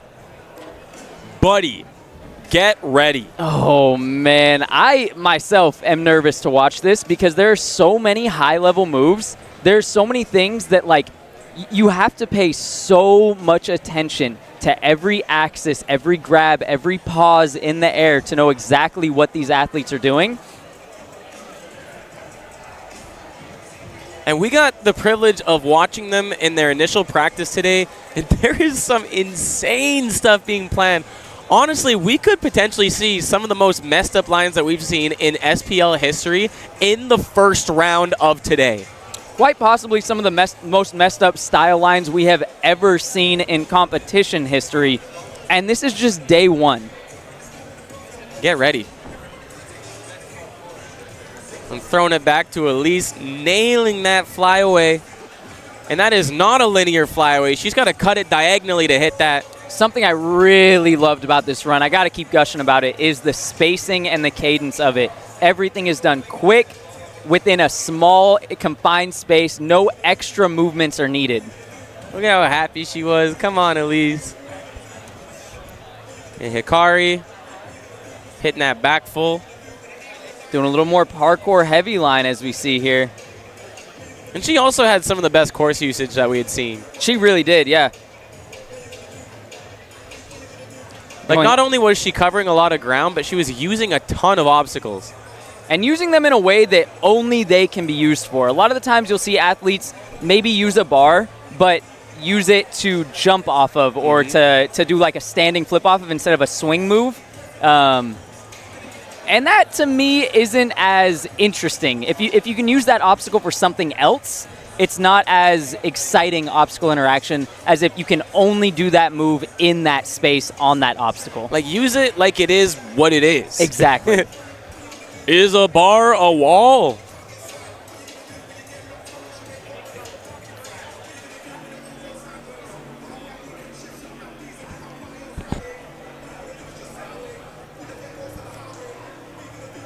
Just Rai throw the most casual triple full I've ever seen in my life. Jeez.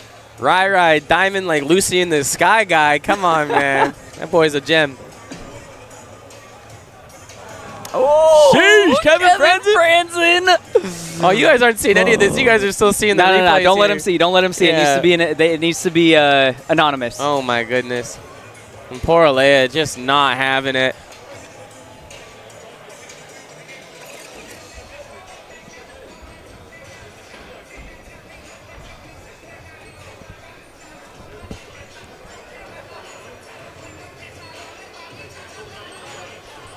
And lots of competitors gravitating towards the brick wall. Yeah, it's one of those obstacles that really just calls your name. If you want to do a wall trick, you really want to do it on that brick wall. You got just enough space to link it into everything around you. Gives you enough slant to give power. One of the best slant walls, in my opinion. Yeah, it's pretty damn good slant wall. It's pretty solid. I've seen a few horrible slant walls in my day. Well, what would make a slant wall bad? I don't like over slanted. I really dislike over slanted. I really dislike a standalone slant wall. Yeah, like a slant wall just to have a slant wall there. Yeah, just like it's good for training, but like if you're trying to put it in a line, you got to go so far out of your way to get to it. It's got to serve the space. Exactly. Just like a good parkour line. And it's just a little too slanted to hit like any kind of a flip slide off of it, but that's all good.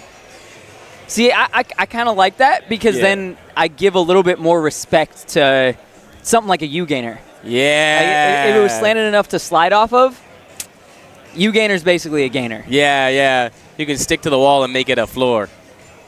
Guys, I don't know if you know, but we got Ellis Torhall in the house. Oh, buddy. We literally have Ellis Torhall in GOAT. the house. He has won every single competition that he has competed in lately, with the exception of Art of Motion, which served in a video format more than a competition. Yeah, every live on the spot, let me see the best line you can do right here, right now. He has been winning. And it's not even a question. Like, every competition that he attends, in a lot of ways, everyone's just kind of waiting to see how he wins. Yeah, I was taking notes on everybody, what they've been planning, what they've done good at, their accomplishments lately. For Ellis, I just wrote GOAT. That's all I wrote. That's all you need to know, yeah. And we also got Kevin Franzen, who took first at the Gizmo Style competition earlier this year. And also second at KOTC last year, if I'm not mistaken. Kevin Franzen is one of those guys where you don't immediately associate him with style competitions because the traditional, quote unquote, traditional style competitor does not move like Kevin moves. That being said, in many, many ways, I like watching Kevin significantly more than a lot of style athletes. He's just got such creative selections. Like, the way that he uses the course is so much more satisfying than watching a cut and dry, linear, traditional style line. Exactly. He's like waves.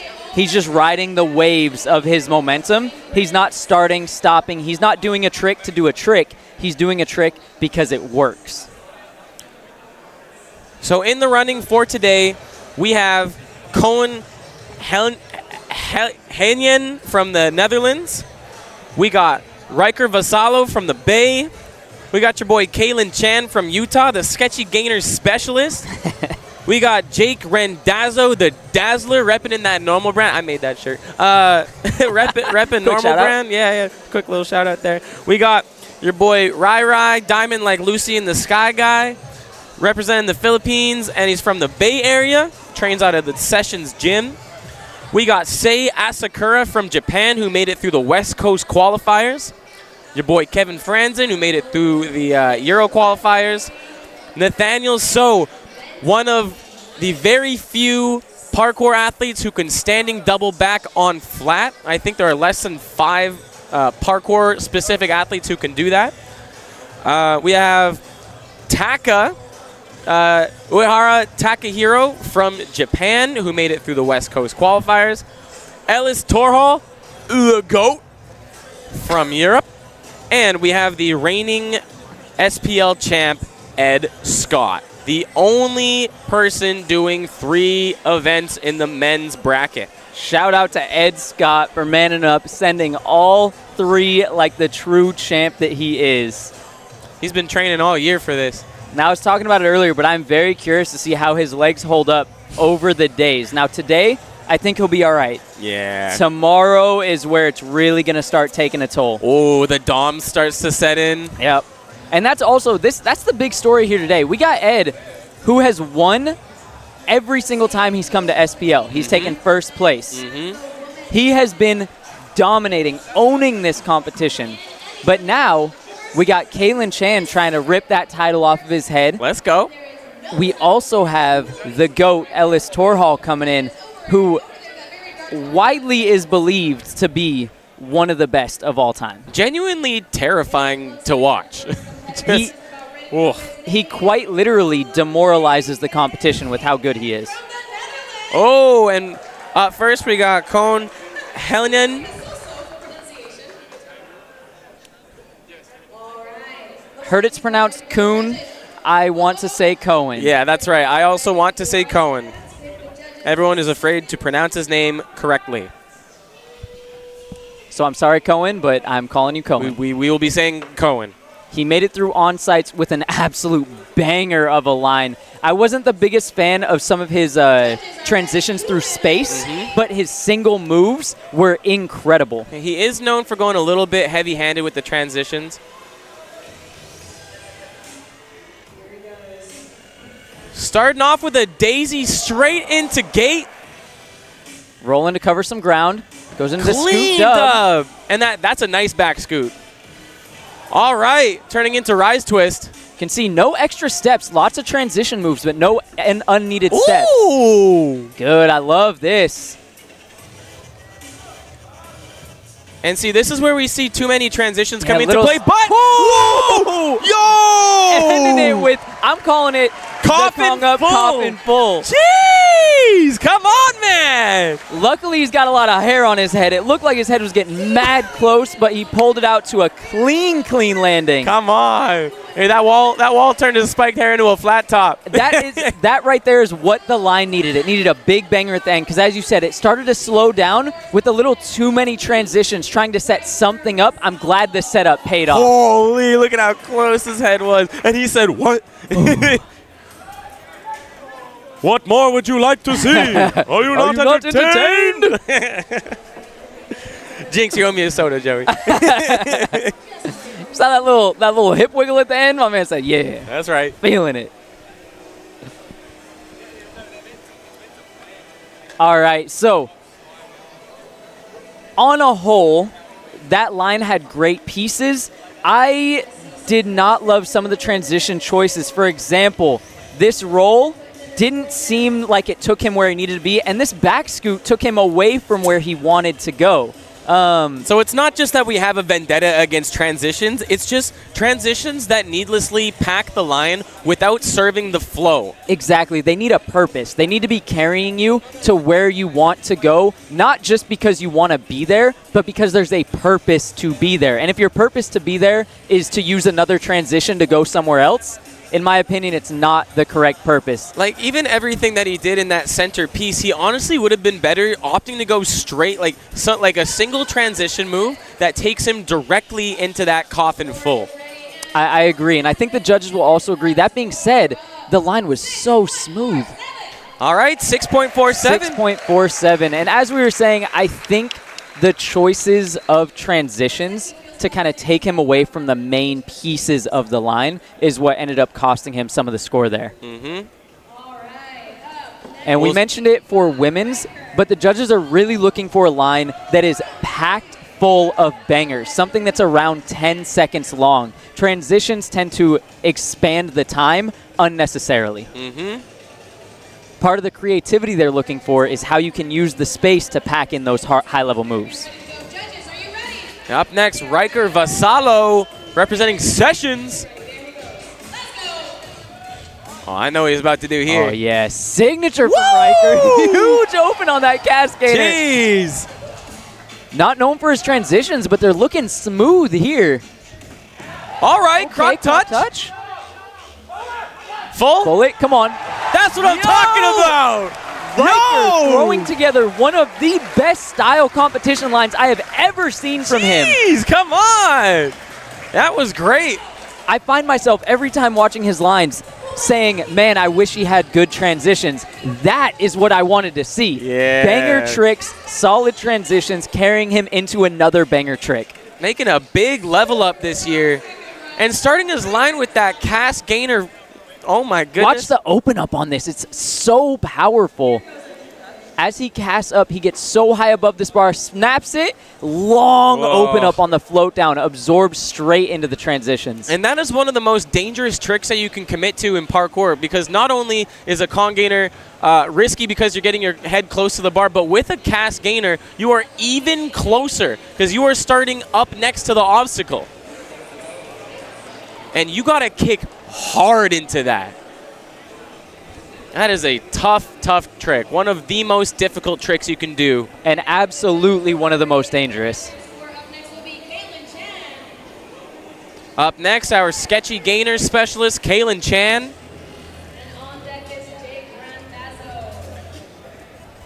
Representing Outsiders free running. Shout out Denali, who could not make it, unfortunately, due to his knee locking up a few days before the competition. So tragic.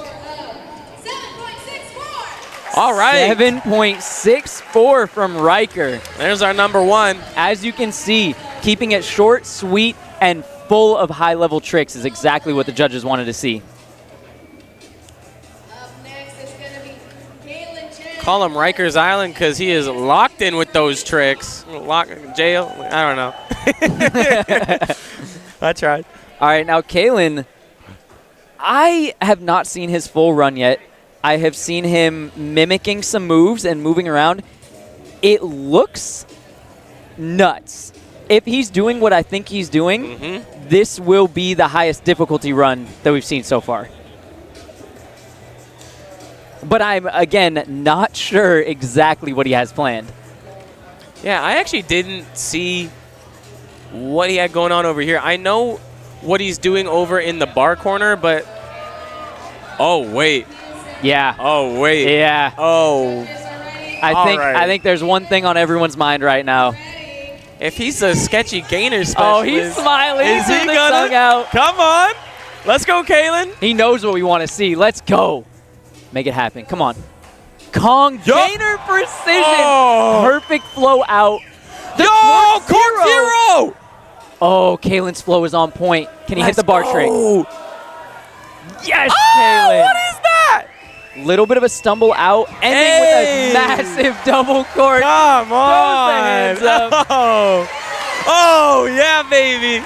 Oh, look at that hype on his face. Oh, yes. Dude, he can't stop moving right now. I know the feeling. Yo, that was nice, Kalen. Flawless line. Oh, and let me tell you something about obstacle interaction right there.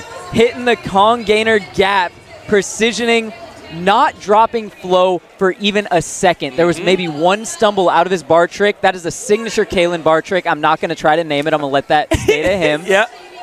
But there's just that little turnaround and step. Other than that, no stumbles, no stutters. Goodness. And his transitions made sense. Each transition took him into the next banger move.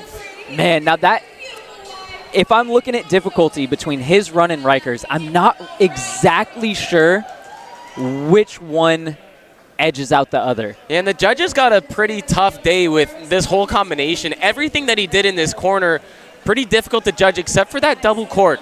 For example, that cork zero that he did, that's a tough move to judge.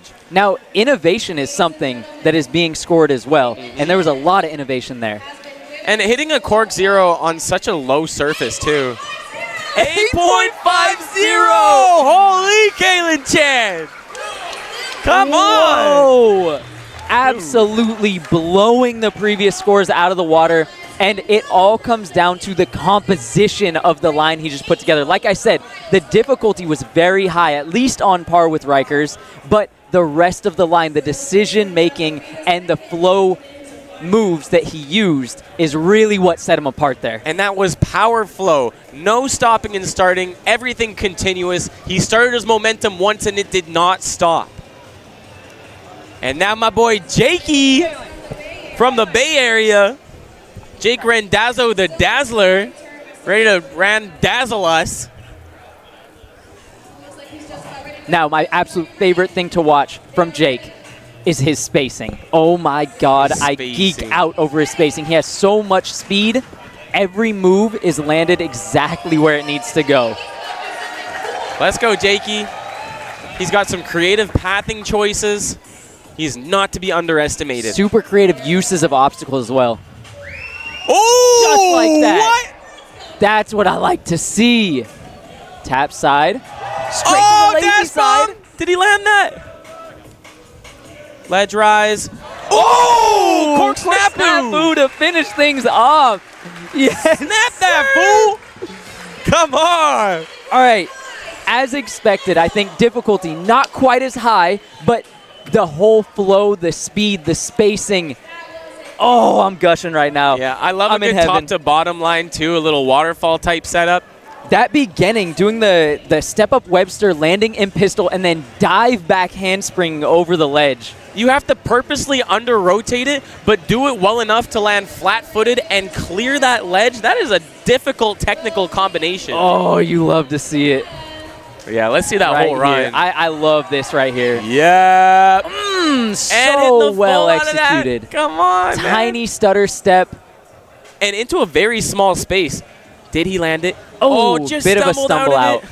Hard to see from this angle how bad it was. The Cork judges, Snafu. the judges did not have much better of an angle, so they saw about what we saw. Yeah.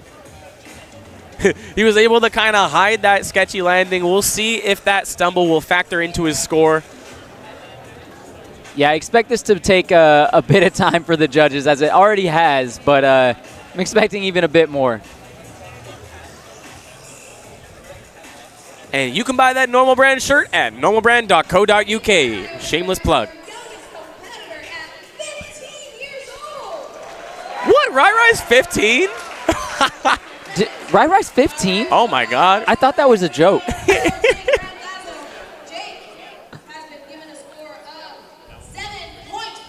Okay. 7.43 from Jake. Putting him in third place. Wow. You know what? Okay, I would have scored the line total over Riker's, but Riker did not stumble. Riker did. Well, he didn't stumble like Jake I did cannot there. find a flaw in Riker's line. Yep. That's I can see flaws in Jake's, even though I loved it. I can't see many in Riker's. And Jake is just a joy to watch. Wonderful human being.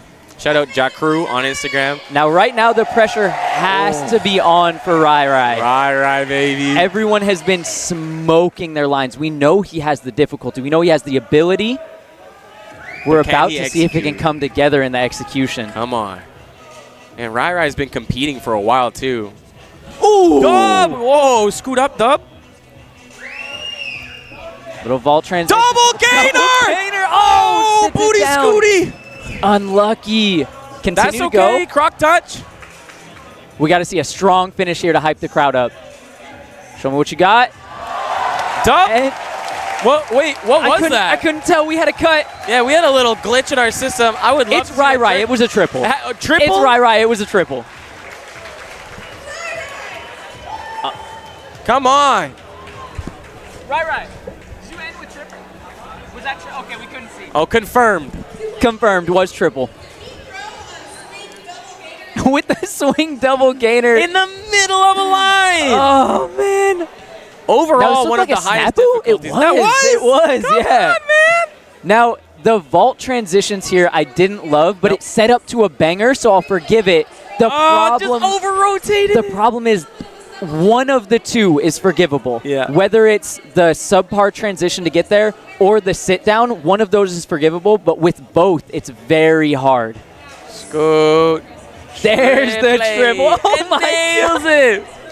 Oh, that was so smooth. Damn. Oh, He pointed it. He pointed the 3. Okay. So y'all see that? Letting the judges know, hey, by the way, that was 3. And we still had to ask. Dude, too much power. You don't see too much power on a double back off of a, what is that, a 6-foot ledge? Gotta be.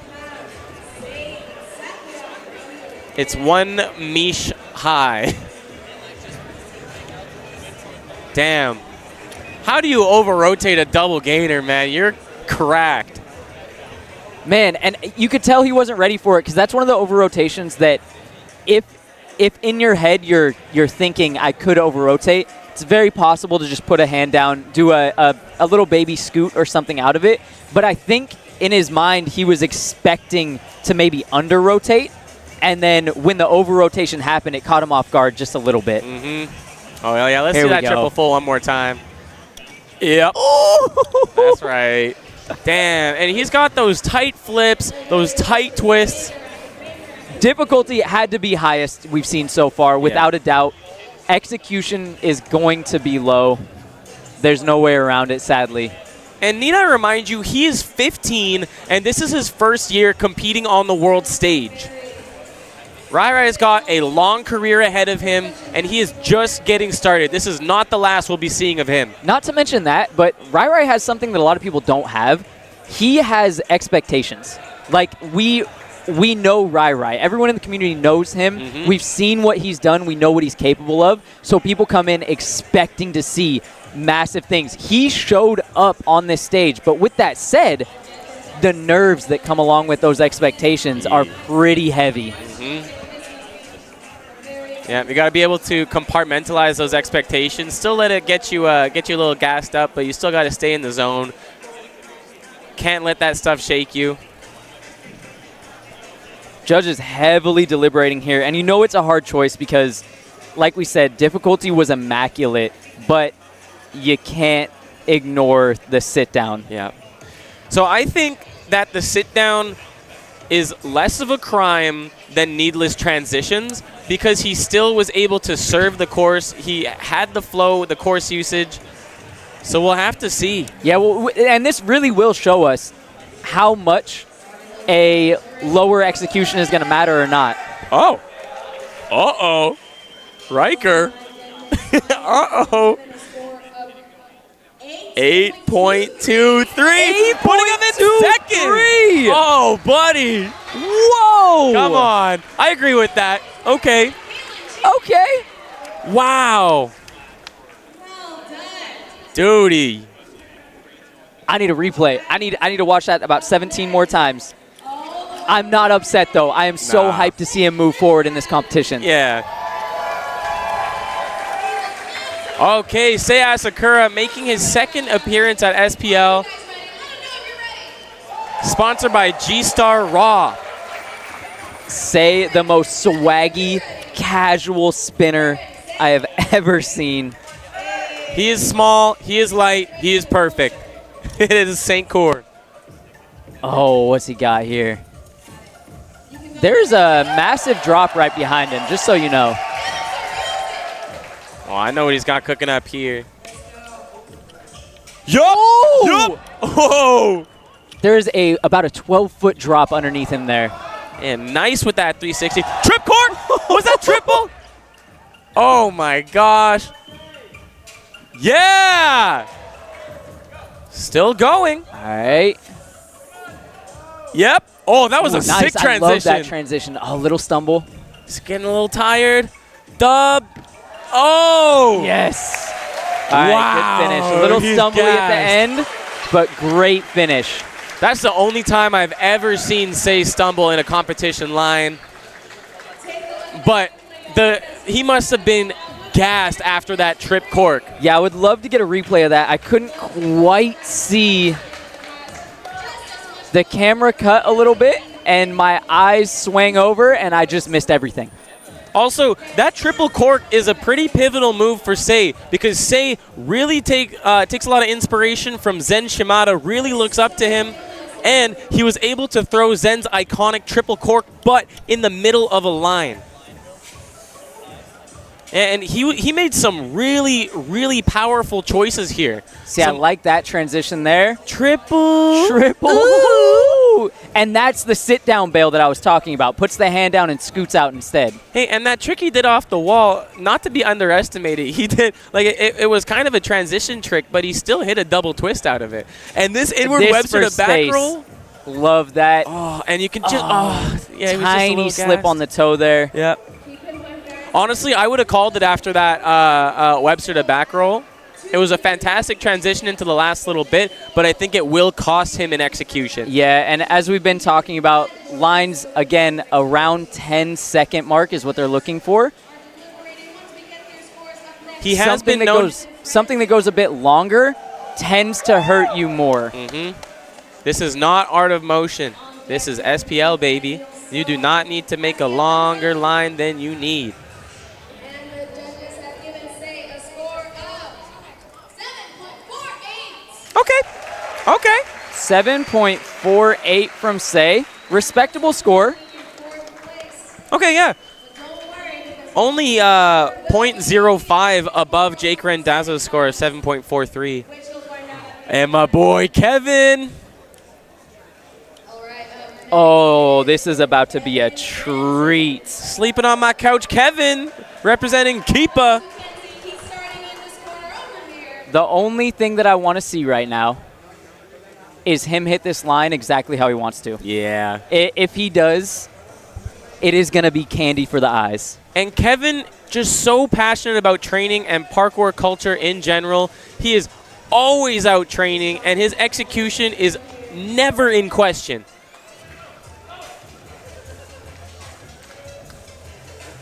I think we're going to see some of our most unique movement choices and course usage out of Kevin. He's got some dope stuff planned. I think he is a shoo-in for finals. Where Kevin's difficulty is going to come into play is not individual moves. Yeah. It's the links. It's how he integrates one move into the next. He's also got a video coming out with Matt McCreary. Yo! Oh, look at that transition. Amazing work of space. Oh, will he? Will he? He will! To the roll ball. He's smiling too. Come on, Kev. Moving his way up to the bars. Look at this transition from the vertical post. Now he's got to get a big lash into this next trick. Yeah! Not done yet. Up. Punch. To try. Where did that come from? Yo, we are on our feet out here at SPL2. Let's go, Kev. Oh, you could see every single one of his landings. He immediately propels into the next space. And that transition on the bar, grabs the corner, swings around, both feet on the vertical. Let's go. And you can't name half of those tricks. Try. Nope, not going to try. right? Wall frisbee, late touch, full. Now, I would be remiss not to point out one thing I didn't love, because I have to on all the runs. There was one too many roll transitions. Just one too many. That being said, he used them so well that I'm not mad. Yeah, I say screw it. That's a crazy trick. Now, the average viewer might not understand the difficulty of that, but that is a commit. Breaks that twist at the end. Damn. Okay. Dude, lache to roll bomb. Most athletes you see have to run into a roll bomb, but Kevin so rock solid with that roll bomb that he can lache into it. And that's not a small lache either. No, that is a big lache. He's got to get some extra points for that, especially using it as a setup for an even harder move. Uh-huh. Let's go, Kevin. All right, Kevin, that was swaggy. And you can get the new issue of Keep a Meg from their website now. And they got a new video, €9 on their YouTube channel. Go check it out immediately after buying your pay-per-view tickets for tomorrow and the next day. Oh, let them know. Oh, smack. Oh, smack. That it. That's what I like to see. Okay. 8.45 for Kevin Franzen, putting him in second place. I could not agree more with that. That run was a masterclass in Kevin style. That's right. He won Gizmo for a reason. Just so creative. And just a reminder, you can look forward to him and Matt McCreary's duo video coming out in the future. That is going to be a groundbreaking video.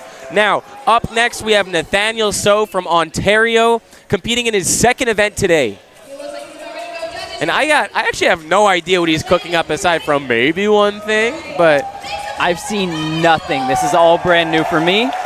And we've seen some big gains from Nathaniel So The from crowd last is year. so hyped to see him. One of the few people in the world that can do standing double back. Starting Whoa, gainer with double full, would gainer you call double that? full. Oh, just a knee touch there. That's okay. No, that That's was right. for style. Don't worry about it. He's still cruising. Whoa. Tiny low pop. Come on. Yup. Oh, Yes. great clearance on that frog gainer. Those frog gainers are becoming a signature move of his. Damn. Now, it's called a frog gainer and not a Kong gainer because he's doing a Kong gainer off of flat. A Kong gainer would be done Konging over an obstacle, and the frog gainer, there is no obstacle to Kong over, just a ledge and a flat. And doing frog gainer is generally considered significantly harder because you get no extra vertical pop to help you out with. You're always going down, so it's on you to provide that with your own strength. It's on you. Where is Nathaniel? Find him, camera. Hey, there he is. Damn, that was nice. And you can follow him. He is DD Flips on Instagram with the Burlington boys out in Ontario. I'd love to see like a solo edit or like a video out of Nathaniel So. I would love to see just in general, everyone start putting out solo edits again. He said it.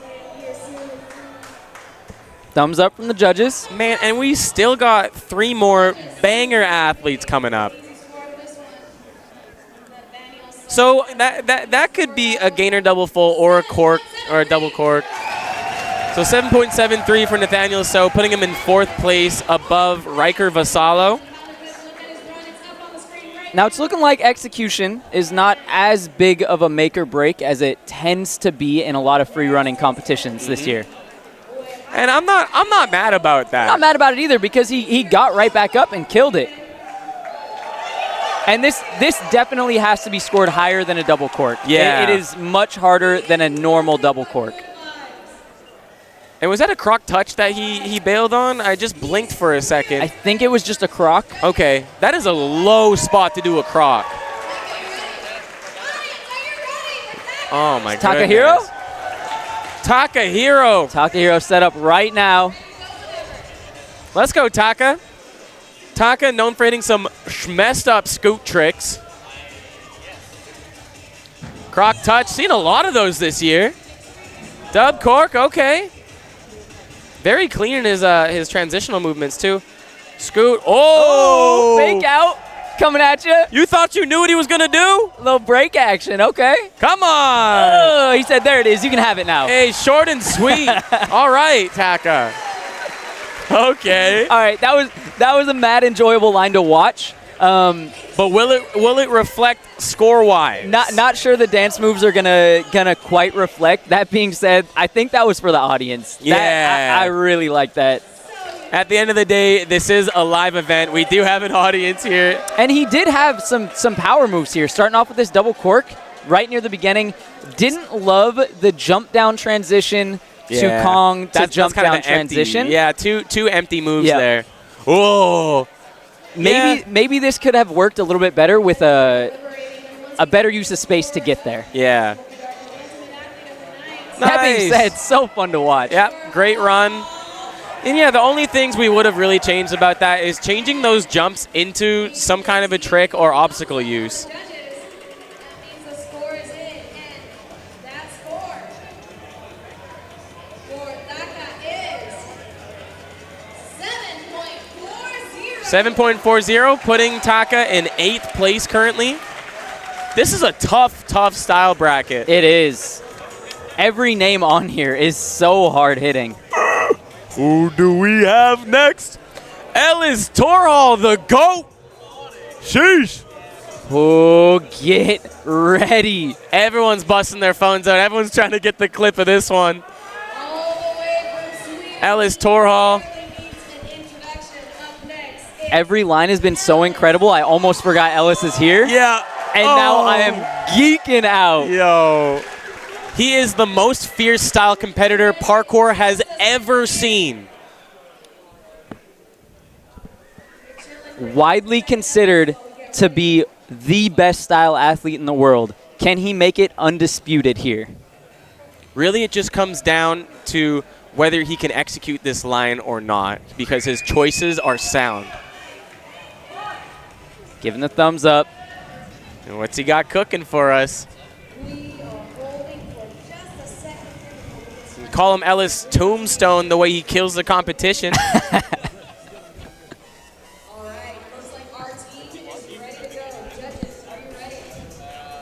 Thumbs up from the judges. Let's go, Ellis. Are you ready to turn that music all the way up for Ellis? Let's go! Ellis, you ready? Bring it, Ellis. All right, Ellis. Turn the music up. Show us something groundbreaking. Starting off huge flyaway 90 free. precision. Oh! Swing over Cascade. 180 Cascader. Doesn't stop a beat. Croc touchdown.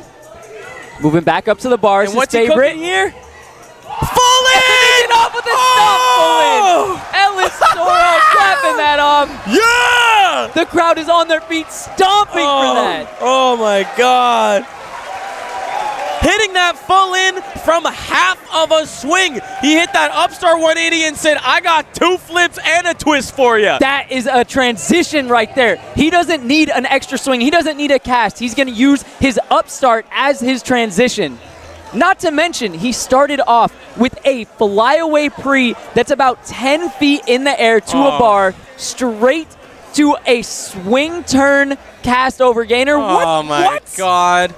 Just the margin of error for that single combination is incredible. You are hitting a flyaway pre around the corner to the tiniest surface that you can land on in competition.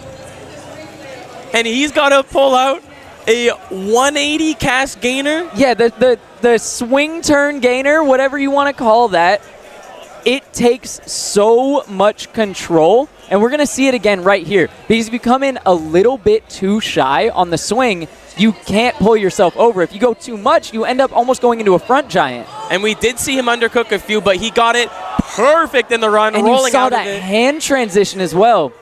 And now I know he was planning on hitting a side flip across that gap, but it looks like he opted to just do the side in between. See, and that shows how good he is at adapting as well, because as you said, he wanted to go for that side pre, didn't think he had enough for it, so said, okay, I'll go with plan B, land before it, and then just continue my line as normal. He is just on a different level, man. Oh my goodness. Short and sweet. Bangers. It was a banger sandwich. Bangers on both ends. All right, but as always, I got to point out what I didn't like about that run. Of course. The roll. What was it? Yeah, I bet you were waiting to hear something, right? I was. I got nothing. I got nothing. I loved it. Hey, you got me, man. I was like, Joey, won't you tell me? Oh, dude. 9.53. Have given Ellis a score of 9.5. Yeah. The crowd is going nuts. A 9.53. Ellis Torhall, you are something else. Look at that's his dad. That's a proud father right there. We still need to see Ed Scott. He's up there waiting to go. Just saw a 9.53 from Ellis Torhall, but Ed is no stranger to this position. Couple years back, he watched Max Antle hit double side flip precision. Crowd is going wild. Ed doesn't care. He is in his zone. He needs to do what he needs to do. He doesn't care what he just saw. He's ready to do him. And that could shake any other competitor, but Ed Scott has an iron mentality. This is his 6th session today, including his practices. His 3rd event. He's got to be gassed. But he does not care.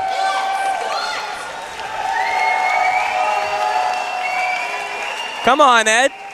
There is no one else in the world that I would trust to be in this position more than Ed Scott. Magic judges, are you ready? Ed, he's clearly ready. Let's go! Come on, Ed. Let's see what you got. See what you got.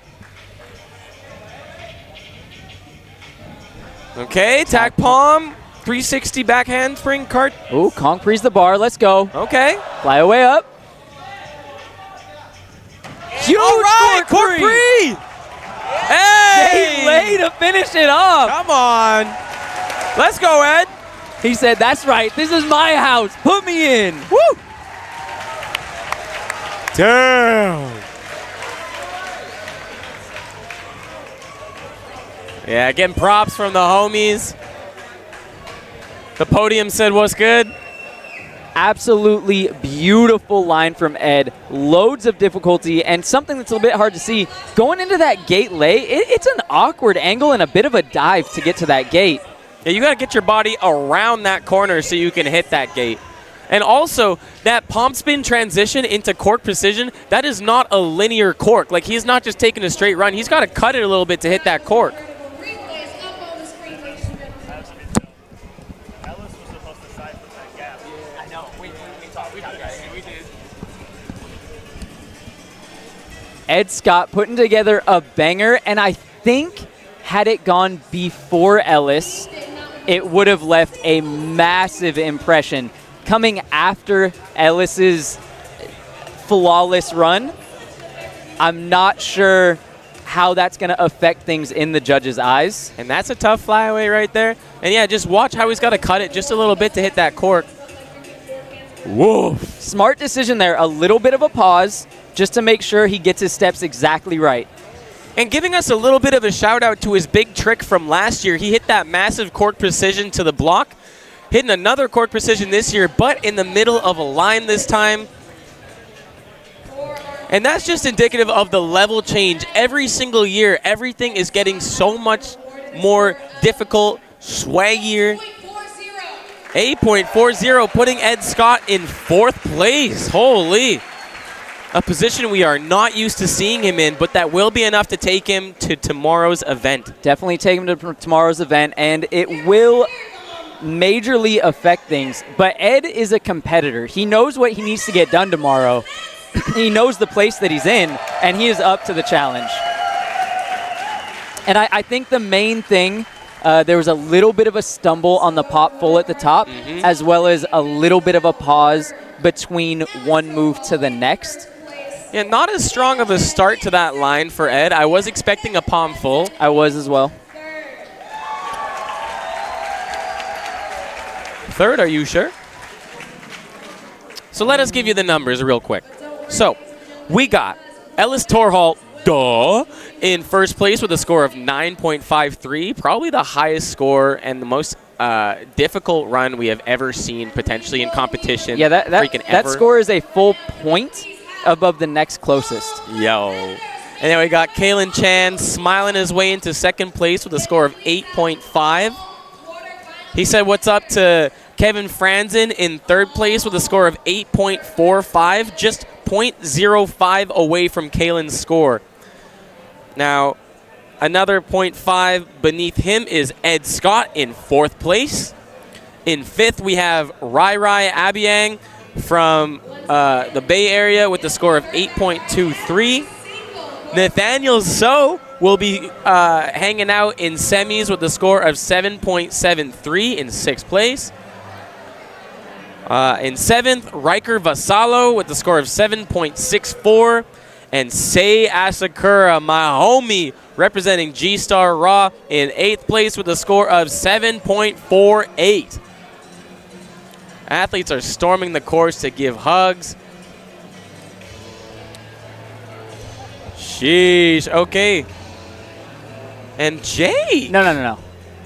Why? Why? Yeah. I don't know. Yeah, That's okay. that's okay. So we are finding out who will be making it through to tomorrow's event. I believe it was those top 8 as mentioned. Yeah, I think you guys have a little bit more intel than the live crowd does because we get direct access to the score sheets. But in just a moment, when everything is finalized, I believe Lorena will be letting everyone know who moves on to tomorrow and in what place they'll be in.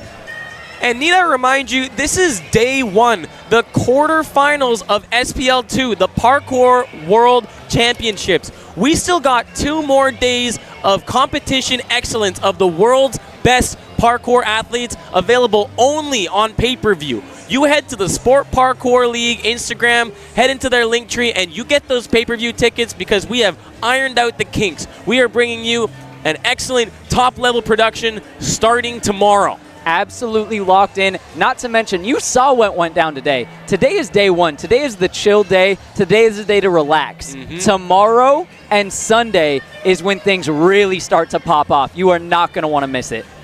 That's right. We got, what is it? The 3-move combination. What do you call that? The for style. We got the combo round tomorrow. Combo round. We got combo round, and then the last day we will have big trick. And buddy, if that's what Ellis was doing for the line portion, you better get your jammies ready for Ellis's big banger, blow your mind tricks.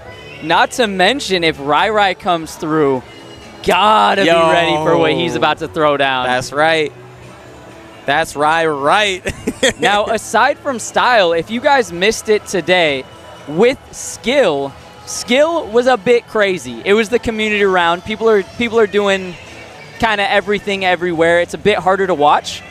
Tomorrow, we have our time trial round. Each athlete will be on the course by themselves with a 2-minute time limit, having to complete 5 different challenges. If they can complete them in the fastest time, they will go through with the highest score.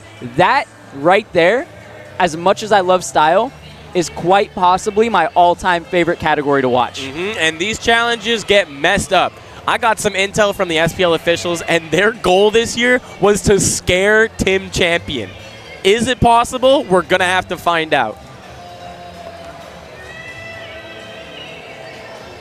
And, of course, not to mention speed. They will be going quickly. And the courses get wild.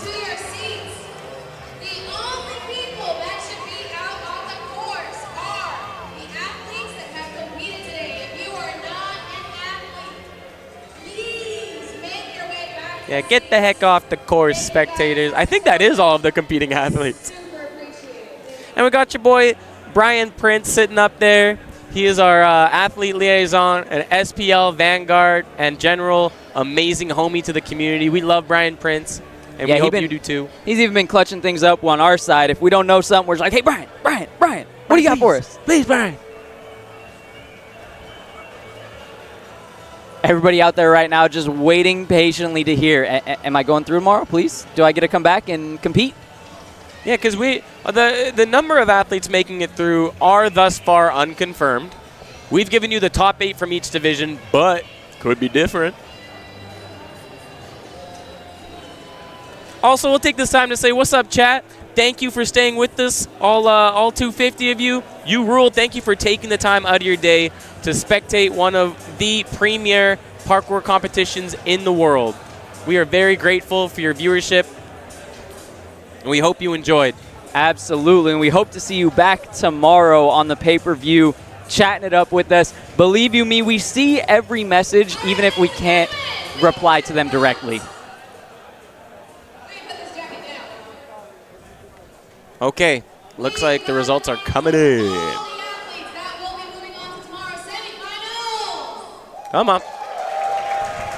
Okay, and hopefully this will be accompanied with a graphic. I will be reading out these names in no particular order, starting with women's skill. Women's skill. Tomorrow's semifinal are Moving on is Louisa Chang. We all knew that was going to happen. Becca Jackson. Hikari Izumi. Noah Diorgina, let's go. Riker, get out of there. What are you doing in there?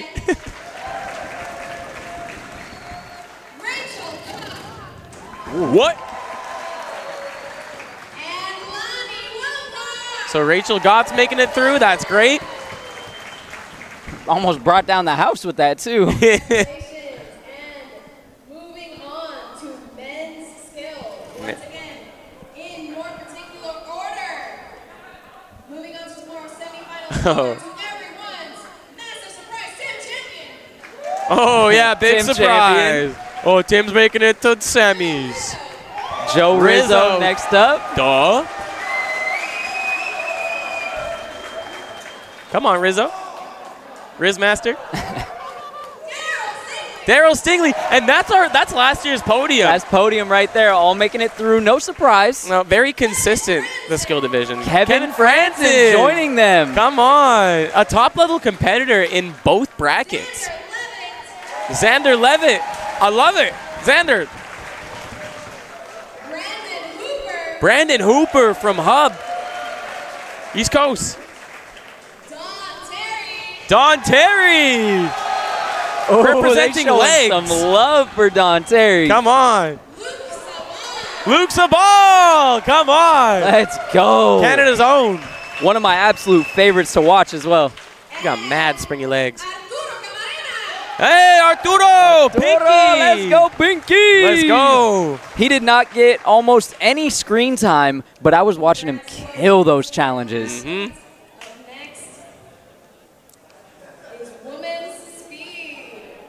Women's speed. Who will be moving on? John? The female athletes that have qualified for tomorrow's semifinal in speed are Taylor Carpenter. Taylor Carpenter. Saw that one coming. And the whole Yamamoto.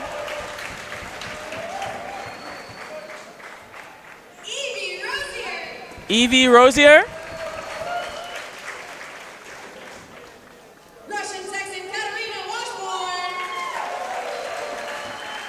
Katarina Washburn. Let's go. Hikari Izumi. So solid all around. Megan McQueen. Megan McQueen. Oh, whose shoe is that? Hey, Kaylin, move your shoe. Miranda Tibling making it through. Let's go, Miranda. Jess Chen. Come on. All right. Brought to you by Kaylin's Vans Ultra Range. Very good parkour shoe, but if you want a good parkour shoe, you should definitely check out Strike Movement. We're selling their shoes here today. Once again, in no particular order. Okay, men's style, is it? Men's speed. Speed. Tangi Shingen. No surprise there. That is the current world champion in speed. Joe Unruh. Unruh, let's wow, go. Nice.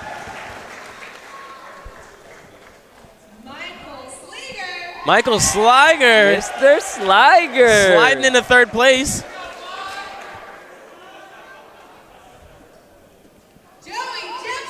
Joey Jepsen. Joey got the Jets, son. Crowd favorite and a chat favorite. What's up? Brandon Levington? Ramon Levington. Ramon Levington. Santos. Sandy Toes is making it through. He's like, what? Look at that guy. Come on. Rob Chill. That makes me happy. I wanted to see more out of Rob. I'm hyped to see more Rob. Ed Scott, let's go. Baby. Oh, did Ed make it through skill? He did not. Oh, okay. So Ed now competing in 2 events. Hopefully that'll help him in the coming days. I hate to say it, they are the hardest 2. Noah Noah Diorgina making it through women's style. Not the hardest 2 to compete in, the hardest 2 for gas. Yeah, true. Hanaho Yamamoto making it through women's style for tomorrow's event. Let's go! Christine Dietrich. Steen! Nene Nagai. Hikari Izumi.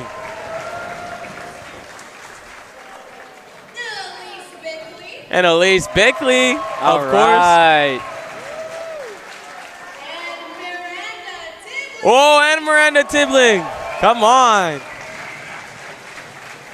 Killed it today. Let's go, Miranda. Everyone to give an extra special round of applause to both Noah Diorgina and Hikari Izumi for not only competing, but qualifying in all 3 categories. Wow, I don't know if you heard that one, but Hikari and Noah Diorgina competing and qualifying into tomorrow's event in all 3 events. The true triple threats. Let's go. Come on.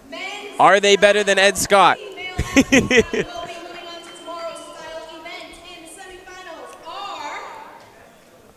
Okay, going into style semis. Riker Vassallo. Love to see it. Kaylin Chan. Duh. You know his shoe. Rai Rai. All right. Yes, I think we got some exciting stuff to see out of Rai Rai. Sei Asakura, also known as Saint Core on Instagram, representing G-Star Raw. Kevin Franzen. Duh. Nathaniel So. Voted most improved. Ellis Torhall. No surprise. Yeah. Big goat. Yeah, to nobody's surprise at all. Ed Scott, baby. We'll be making it through. Huge shout out to Ed for making it in speed and style as well as competing. Get to bed now, Ed. Yeah. That's right. Yeah, just in case you need to be reminded again, that was just the first freaking day. That was the warm-up to what's about to come tomorrow and Sunday. Purchase them pay-per-view tickets or get the worst FOMO of your life.